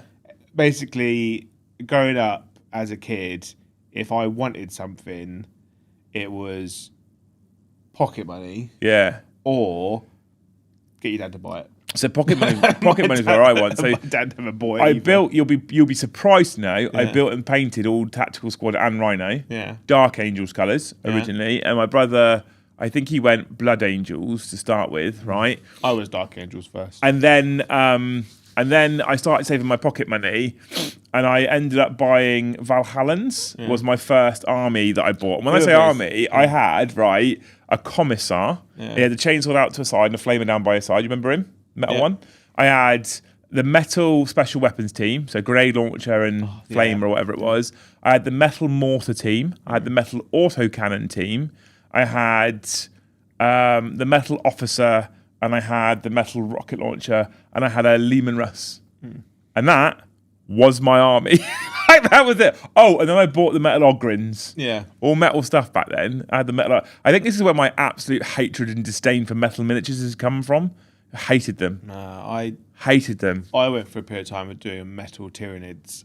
I had to learn. I think that's why I really like converting now, is because at a very young age I learned how to green stuff and pin vice. And that kind of I was just perfectly happy with metal models then. I remember I went from there. I think after that I went to Chaos, but my brother started Eldar, and that was when I was like, oh, I really wanted to do Eldar, but me and my brother would just never do the same thing because it didn't make sense to both be playing Eldar. Yeah. And then when I went back to Warhammer a bit later on as an adult, because we both kind of drifted away from it, found rugby and women and football and what have you. And when I went back to it, that was like, I'm gonna start Eldar, and that's when the Eldar love started. So Chico Gomez says, damn, it'd be awesome able to buy Warhammer with pocket money. And I think at the time, it was so getting more expensive. At the time, there was a really nice system. It was an alphabet system, wasn't it? Like A was £2. Yeah, B I remember that. £3, C was £4. It just kind of escalated up from there. But so you'd buy a commissar who was D. So it'd be £7 or whatever. £7, yeah. Right, you buy it. But then you'd be like, cool, I'm going to buy some Cadians now. So I'll buy a blister pack of Cadians. It'd be £4, so B, and you get 3. Right? And so you had to buy 3 of those, but then you'd have to buy the sergeant separate. And if you wanted to buy a heavy weapon team, they're more expensive. They were like a tenner kind of thing. So it's like you had to like really like. It was a really good way of managing pocket money to eventually get it, but it was also like the more expensive way of doing it because you could just buy. Because you used to get the blister packs, you used to have the white label on with the name of it in multiple languages and a box with the letter in. I forgot about that. Although those blister packs themselves, so they were a bit of cardboard with a plastic shell glued to the front with a little bit of foam in and the metal miniature jammed in there. Yeah. And the amount of people that I knew were like, I need an arm from that guy for a conversion. Yeah. And what they would do is they would purposefully grab the blister pack off the fucking rail by the plastic and squeeze it. And when you squeeze it, it pops and the back fell off. All the bits fell on the floor. They'd then pocket the bit they needed and be like, oh, I'm so sorry. And then they go like, no worries. And you pick up all the bits and take it out back. And I'm like, you fucking horrible. Like, I only needed the chainsaw though. I didn't want the rest of it. Yeah. Especially when it's like an E and it was like £9 or whatever, or £8 or something. You could in the back of White Dwarfs, there was always like a mini catalogue. So you could buy individual parts, but you'd have to. It was mail order, so you'd have to write down the number and the name of the part that you wanted and the price, and then you'd have to cut it out of the magazine, post that to them with a check or a postal order. Yeah, I forgot. And then they'd post you that one bit. Yeah. I would love to hear your stories. We're not far off finishing the show, but if you want to stick your stories from when you first experienced 40k, stick on a postcard, send it in. That's a good one, Roland Bay. I like those kinds of random questions. I do cry a little bit when like I said, when the first purchase we ever made was about £30 for 10 tactical marines with all different options and a rhino, and they were the old ones, a bit shitter. And nowadays, and you used to have the back banner, which was just like the T, and you had to print something out and stick it over to have a banner. They did eventually come out with stickers. Yeah, like there were stickers with 2 little loops that you looped round. And so that like I do cry a little bit when that was £30 and now 5 banshees are £47.50. Yeah, it kind of pulled your pants down on that one. Yeah. But like it did get expensive very quickly. There was a time when literally 2 Wraithguard were £12. Yeah. So what happened was the little metal ones on the there was a period bases. of time where the metal was really expensive, and then when the plastic kits came out, it was actually cheaper. Obviously, the plastic kits over time have got more expensive, but there was a golden period where staff didn't have staff discount. You bought it by weight. I had many friends that worked at Games Workshop, and my mate bought like 40 Wraithguard. Cost him like £11 because you just paid for the weight of the metal. Yeah. Or like, and my mate left Games Workshop. He bought 4,000 points of Tyranids all on sprue. It was like £60 because there's like just like hundreds of gaunts, Carnifexes, a lot, and it was just because plastic weighs nothing. Yeah. And now they get 50% off, which isn't terrible. I mean, the fact that they get handed like a couple grand just for free every like 3 months is not bad either. Wow. Yeah. As an end user, like I'm obviously Warhammer is very expensive, and it's probably more expensive than it probably needs to be. But on the flip side, like the way Games Workshop is growing and how well they treat their staff, I'm not sad about that either. No, I'm glad that they're giving their profits. We're often right. I'm glad that we're often seeing them sharing their profits with their staff. I'm glad, genuinely. But in your business, who's your most important person? Your customer. Yeah. Your customer's your most important person. So, although I'm glad seeing that the profits are being handed to staff, got 2 issues. Firstly, if you're continuing to increase the price at a rate that is higher than your cost increases or inflation, you're just stinging your end user. If you sting your end user to the point where they don't buy anymore, you can't then give your profits to staff. That's my first problem with it. My second problem with it is If you're able to continuously give staff a big bonus every 6 months, put their base fucking wages up. Because if you put their base wages up, they can afford better rent and better cars and stuff. Yeah, because you can't rely on the bonus. Yeah, I do think, though, Games Workshop are aware that there's a ceiling in terms of how much you can charge for stuff. I think a ceiling is only ever found when you push customers to the limit. Because they must be looking at sales of things and go, oh, we've released this at that price, that sold really well. We've released something equally, but it's more expensive. That's not selling so well. So, like, knock it down a bit, right? When have you seen that? When have you seen them take the price down? They don't take the price down, but the next thing that price stays the same. But the next thing they release that's similar is normally sometimes a bit cheaper. And then what you will see is that thing that doesn't sell, that starts to appear more regularly in box sets.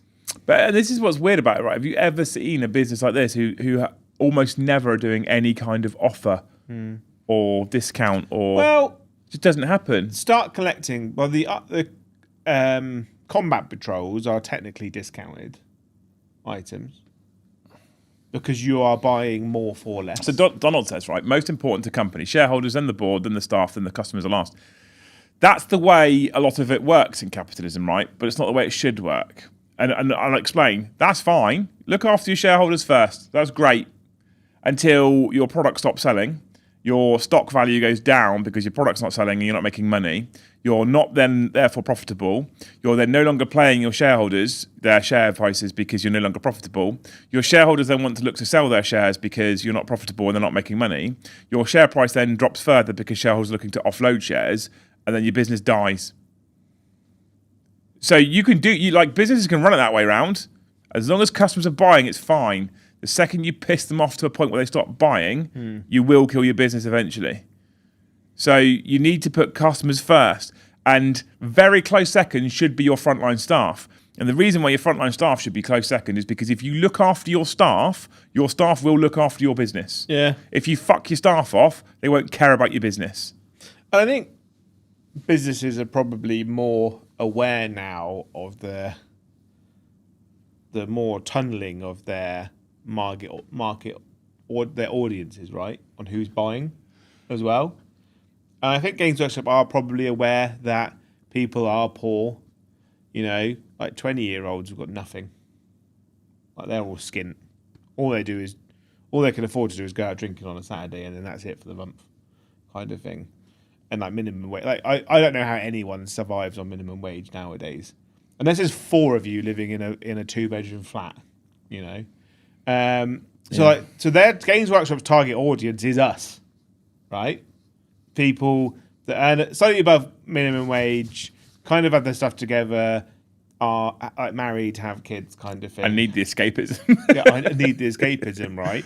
They're the people. Like, their target audience are people that are staying at home, but they also know that nerds like us, we're an emotional breed, right? And Games Workshop live in this is the worst time for Games Workshop to exist, right? It's the worst time for any business to exist because the internet exists, right? And if people aren't happy, they'll let you know. Yeah. Right? The weird thing about Games Workshop customers, though, is they let them know and continue to buy. Yeah, it is odd, but, you know, I keep saying the worst thing to happen to humanity at the moment is giving the common man the ability to talk to the entire planet. Because they're all talking at the same volume. Not wrong, kind of Joe. Yeah, Games Workshop live in a time now where before YouTube didn't exist, right? You couldn't go on the internet and call them cunts on the weekly. But now you can. It's not on the weekly. Monthly? It's when they deserve it. Yeah. But but the thing is, though, they live in a time where people will go on the internet and be honest about them, right? That there's not just living around where people just get paid to only say nice things. But they also live in a time where they release something and the the huge spectrum of responses comes out to like this is the best thing ever, this is the worst thing ever, you're killing the hobby, this is like terrible, you're all racist, you're bigots. There is unfortunately both of the ends of the spectrum, and what I mean when I say unfortunately is you get the one end of the spectrum, and there's people that unfortunately also do this on YouTube where it's nothing but positive. Oh, it's the best thing ever. How great is this? Oh, this is so good. I don't know why people are moaning. I'm like, they're moaning because it's bullshit, dickhead. Yeah. Get their cock out your mouth. I won't name names or channels, but get your cock out their mouth and actually be honest and have some fucking integrity about you. And then you've got the other end of the spectrum where they're the most evil company in the world, they're the most evil corporation in the world, and everything they make is evil, and everything they price is evil, and everything's terrible. Just killed 40k. They're just killing themselves all the time. And I've actually just done 50 videos over the last 3 years about how 40k is now dead, despite the fact that it's still selling more than it ever has before. Yeah, complaining about Games Workshop is the only way I make my revenue. Yeah. I hate them. They're the worst ever, but you'll see them in every title I put out there. Yeah, even if it's not about what Games Workshop, I still put Games Workshop in the title. It's the only way I get clicks. Exactly. You know who we're talking about. But that's the time that we live in, right? So for Games Workshop, they're like, we've got to make, you got to like. Put a bit of a rant there, Joe. You've got to sow your seeds whilst the sun shines, right? You've got to make money whilst people are spending. Yeah, of course. Because it can all go away. But I think there is a balance to be struck. I think Games Workshop knows that there is a ceiling. I think because like Kill Teams, right? £47. I think we're currently on a seesaw point, mate. I think we're at a balancing point at the moment where they're in risk of pricing out most of them. Because you mentioned this is always a comparison I do. 5 Banshees are 40 quid or 47 quid. £47.50 for 5 Banshees. £47, right? But 10 Scorpions are £47. 10 Blood Claws are now 37. They're like 10 quid cheaper. Yeah, I'm hoping it's because they've recognised that they may have gone, they're not selling now. Yeah. Here's 10 things in a box, 10 quid cheaper. I hope so. And there's not much much fat in that box. There's not much wasted plastic. I'd like to think there is a level of pricing strategy going on rather than about that much. And that's why I think like combat patrols have got a lot better as well, because they've gone, these combat patrols are shit. They're not selling. If we bring it on a perfect loop right back to the title of the stream as well, if you price things like Banshees at £47.50 for 5, you are going to put new people off. Yeah. Without a doubt. They're going to go, how much? Not a fucking chance. Yeah. That drug is only really getting sold to people that are already hooked. Yeah. Let's be honest, right? Anyway, back into chat. Onyx, thank you for the 5 gifted memberships. Thank you, Onyx. I hope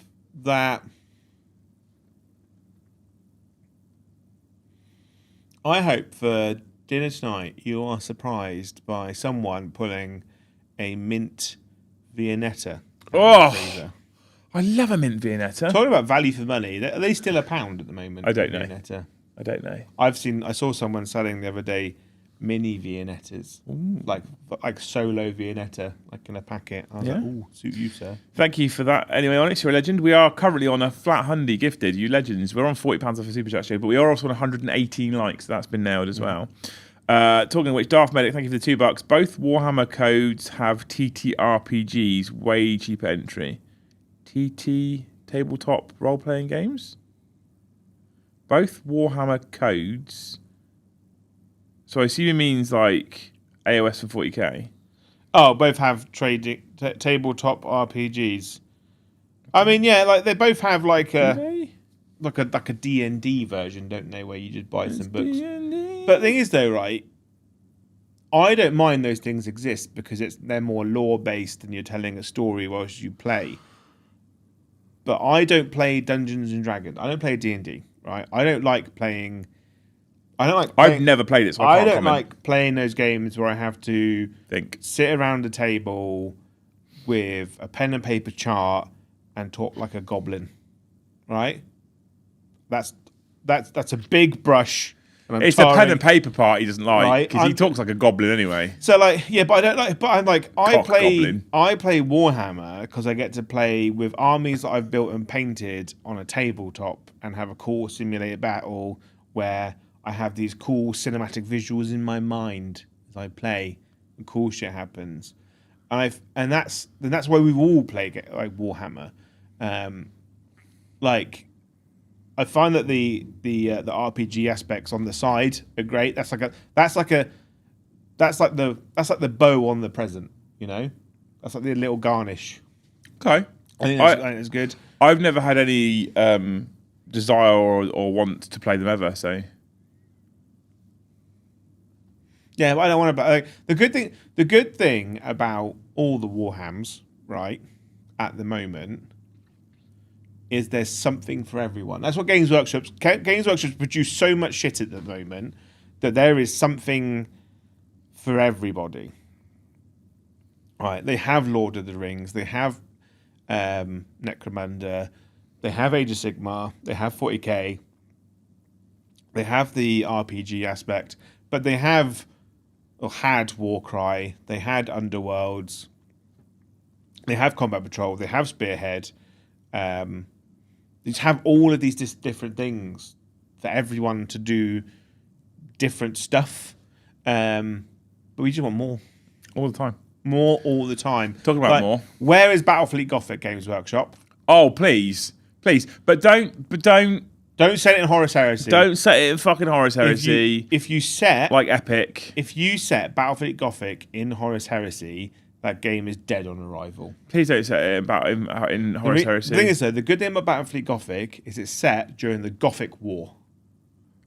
Where all these things, where that's after the Heresy. I think if they release it with Imperium versus Chaos, like the good old days, and then do Orcs, Tau, Space Marines, Necrons, the lot. Eldar, I'm here for days. Just don't release Necrons broken. Dear God. Or Eldar. Eldar were fine if you could catch them, right? I played Imperium for a while, and then I got Space Marines because basically you use orbital weapons that you use on planets, on spaceships. It was great. And what I did is I just rammed everyone and then shot them, and it was a wonderful time. Cool. Right. Also, a Battlefleet Gothic ship was a weapon. Because metal, wasn't it? Metal. It was just a kill a man. chunk of metal to kill a man. We got some more gifts to say thank you for. I also have remembered that currently we have 2 giveaways active in the Discord server. We have a giveaway active for everybody who is a Hesir tier member or higher. You enter it for free by being a member already in the channel. That is for the army box that we were going to give away on Thursday. We ran out of time for because Paddy was flapping about losing.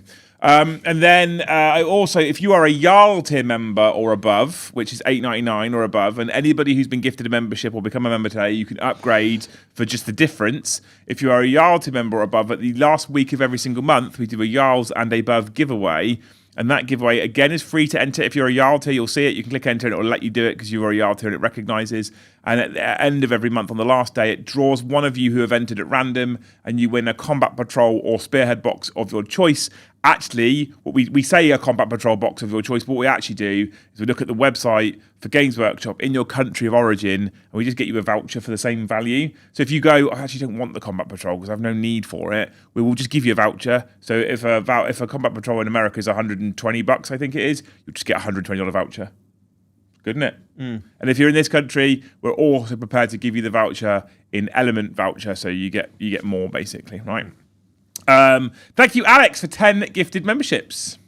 I hope, Alex, that next time you go to the shops, there's someone just handing out free puppies from the back of their car that aren't filled with fleas. What level am I? Am I bronze? We don't have levels like colours. We have Skull, we have Hesir, Skald, Jarl, Herskal, Thane, and Acer. They're all old Viking ranks. Thane's a sweet spot. You get access to a WhatsApp community of fucking legends. Yeah. Thank you, Roland Bain, who made 20 of you Skalds. 20 gifted members, Joe.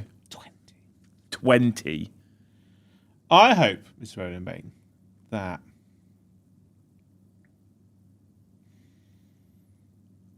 'Cause I hope that you get given an ice cream van, but you only take it to adult exclusive parties. All right, cool. I'm into it. I'm here for it. Thank you, Big Bad Peter Gaming, for the $5. He says, first time I heard of Warhammer, I was playing Dawn of War games. It's true for a lot of people, actually. Yeah. Then a couple of years later, I went to Games Workshop and bought my first model for Lord of the Rings. Also true for a lot of people. A lot of people got Lord of the Rings, got them into Games Workshop. Yeah. That's how Mini Wargaming Dave and Matt got into the hobby.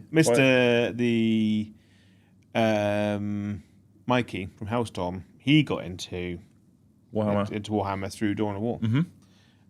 Which is why he paints Blood Ravens. Yeah. And gives away the Infiltrator, the Invicta Warsuits. Yeah. Gives them away. I think it's like Dawn of War is a great entry for a lot of people because I think... What was that? Okay, I was all about the colour of the chat emblem. Sorry, mate. I think Dawn of War is great, and I think computer games are great for getting people into Warhammer because it sets the visuals up in your mind before you experience the models, right? So you kind of like it helps you. It gives you the kickoff point for imagination, right? Playing Space Marine 2, you know now what a bolter sounds like. You know how a Space Marine moves and fights and how they talk, right? So, and that will influence you when you go and buy your models, right? Because you go like, I want guys with jump packs with thunder hammers because they're cool as shit, right? I want guys with heavy bolters because I like using a heavy bolter. And like Dawn of War is great because it gives people access to all the armies, kind of thing. Yeah, I think New Dawn of War would be another stepping point for people to come into. I do think New Dawn of War will be, because I think Dawn of War is slightly closer to Warhammer than Space Marine 2 is. I reckon. Do you know what I mean, though? Yeah. Because you have an army, right? Yeah, you kind of see how they kind of interact on the table and what they do, and it gives you that top-down perspective that you're already gonna, essentially, you're going to see. So I reckon New Dawn of War is going to come out with the new edition. That'd be interesting. Yeah, another Joe take. I want to play New Dawn of War, although I am sad that it looks like off the bat Eldar won't be a playable faction to start with. No, but there's so many people have said to me, I reckon there'll be DLC that'll make Eldar playable. There's going to be DLC, right? There's already footage of Guard. Guard weren't announced as a playable army, but in the footage, all of the things are there. Right? Yeah. All the units are there, all the icons are there. So, I reckon we'll get all the factions over a period of time. If I get a playable Eldar faction, there'll be much vagin going on, chat. Yeah. Anyway, Baldrick, thank you for the one gifted. Garfield from Rapid Fire Wargaming, thank you for becoming a Hesir tier member. Right, Foxy Wankers. Yeah, right. That's what it stands for. Yeah, not Rapid Fire Wargaming. No, right, Foxy Wankers. Yeah, go check out their old battle reports. They don't produce anything new, but Garfield's also on Instagram. Is he? Yeah, go check him on Insta. He's got beautiful paint stuff. Yeah, beautiful. Also tells a great story. He did shout boom afterwards, but just a Hesir, J SP999, thank you for becoming a Jarl tier member. Make sure you get yourself in that giveaway. Simon Swindale, thank you for the 5 gifted memberships. I hope you learn to cook a boiled egg perfectly. Every time. Oh, I love a boiled egg. Right. Perfectly cooked outside, runny yolk in the middle, peels it in a oneer every time. Peeling a boiled egg is either the most satisfying thing in the world or something that makes me want to commit more crimes. Right? Hey, Nagel, Matt, how's it going, mate? It's never in between. Yeah. You want tap, tap, tap, peel, peel, peel. Not tap, tap, tap, peel off a 3mm portion for the next 4 hours. In the finger. By the way, Mr. The Garfield, I was obviously joking, just to make that nice and clear, right? Then thank you, Dohade, for the $10. I have a suspicion that Games Workshop wants to shrink the size of the game to be more space accessible while extracting the same or more revenue from customers, hence increasing the cost per model. I think having shrunk it to 44 by 60, I can't see them shrinking it any further. I don't think it goes... Because you could think, right... A lot of people have also said, and we experienced this during Heresy, I miss 6x4. I miss 6x4. I wish we could play 6x4 again. Right, Kill Team is played on a board, which is 22 by 30. Combat Patrol is 44 by 30. Full size game, 44 by 60.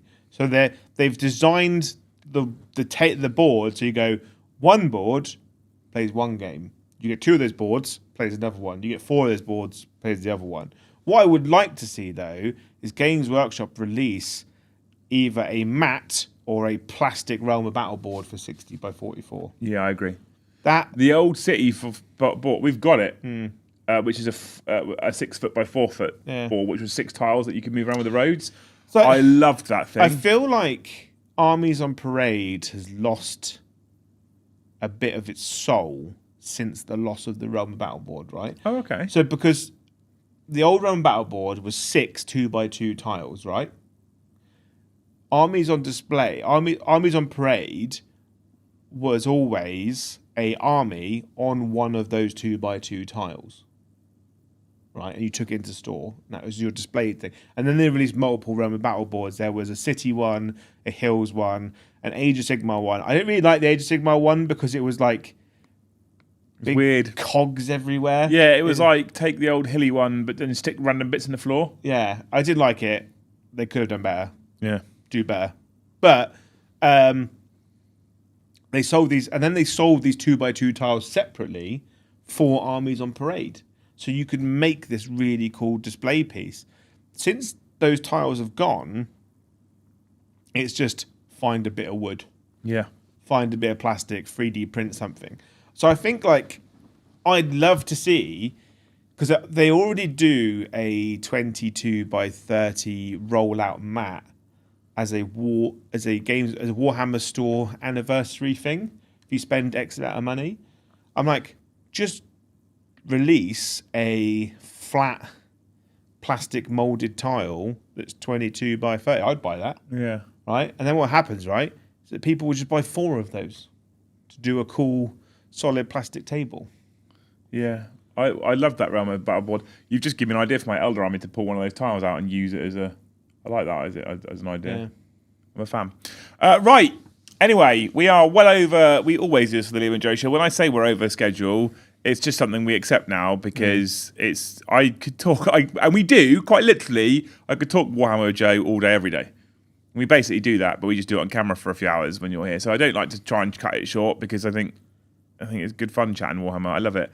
I think based on the topic, I think there is maybe entry level, but I think we all kind of agree that specifically with 11th edition and looking at Spearhead from AOS, Games Workshop probably could do a better job of entry level. And if the Amazon series, whether it be TV or film or both, comes to fruition, which we expect it will do, I think at that point they really want to have a good entry level and funnel in place to get people that are Warhammer curious, because it's happened before from games like Dawn of War and Space Marine, to take people that are Warhammer curious and go, here is your funnel through spending a little to spending a lot and getting you fully hooked in the hobby. I think that's something they should look at. I think at the moment it doesn't really fully exist. I think we've kind of proven that point when people are saying, no, it's this, but then it's not quite there. I think they don't really, that's the point of the stream title, I don't think they really have a proper entry level right now. I think it's definitely something they should be putting in place, though. Yeah. To be fair. Yeah. Been interesting hearing all your thoughts today. Thank you so much for hanging out with us. Thank you so much for all the super chats and comments. Thank you so much for all of the gifted memberships. You people are amazing, and thank you so much for liking the stream. That part is free. We really appreciate you for it. We still have got nearly like 70 or 80 likes that haven't hit yet from you people that are watching right now. If you get the chance and it's easy enough, hit that like button for us. It does help us. It helps the algorithm, helps the channel, etc. Tonight, we're live again at 7:30. So in, 4 hours' time, just under, Paddy returns to make Sad Joe sad again. Maybe. Do you know what you're running yet? Have you decided? Is it going to be Raven Guard? Raven. I'll bring Raven Guard. Okay. Raven Guard, yeah. We've got Flavour of Space Marines tonight facing off against whatever Paddy decides to tailor against Raven Guard. Paddy has got... it'll either be Custodes. Yeah. Blood Angels. Yeah. Thousand Suns. Yeah, he'll probably pick Custodes or Blood Angels because it nerfs what he thinks will be the Raven Guard rule. Yeah. Yeah, I might one to hit. If you shoot me, cool, I'll take Blood Angels. No, but I'll take Custodes plus one to hit. Yeah. Yeah. So that's tonight at 7:30. Tomorrow at 7 o'clock, 7:30, sorry, again in the evening, we've got the Warhammer show. Thursday, we're back with the Liam and Joe hobby show at lunchtime, and then Joe is playing off against Racist Adam in the evening at 7:30. On Friday at 9 o'clock, we've got After Dark, and then Saturday, there are 2 live games of AOS for the AJOS fundraising day. Yeah, we need to stop saying that as well. Luce was so concerned yesterday when I said that. I'm like, I don't think it affects his job, but I think it's going to start to affect beachheads. Well, I said it yesterday. Races to fare on the seafront. When I said, did you want to play on Thursday? It's like, yeah, I'd love to. I was like, yes, Racist Adam's back. He's like, I might leave him at home this time. Yeah.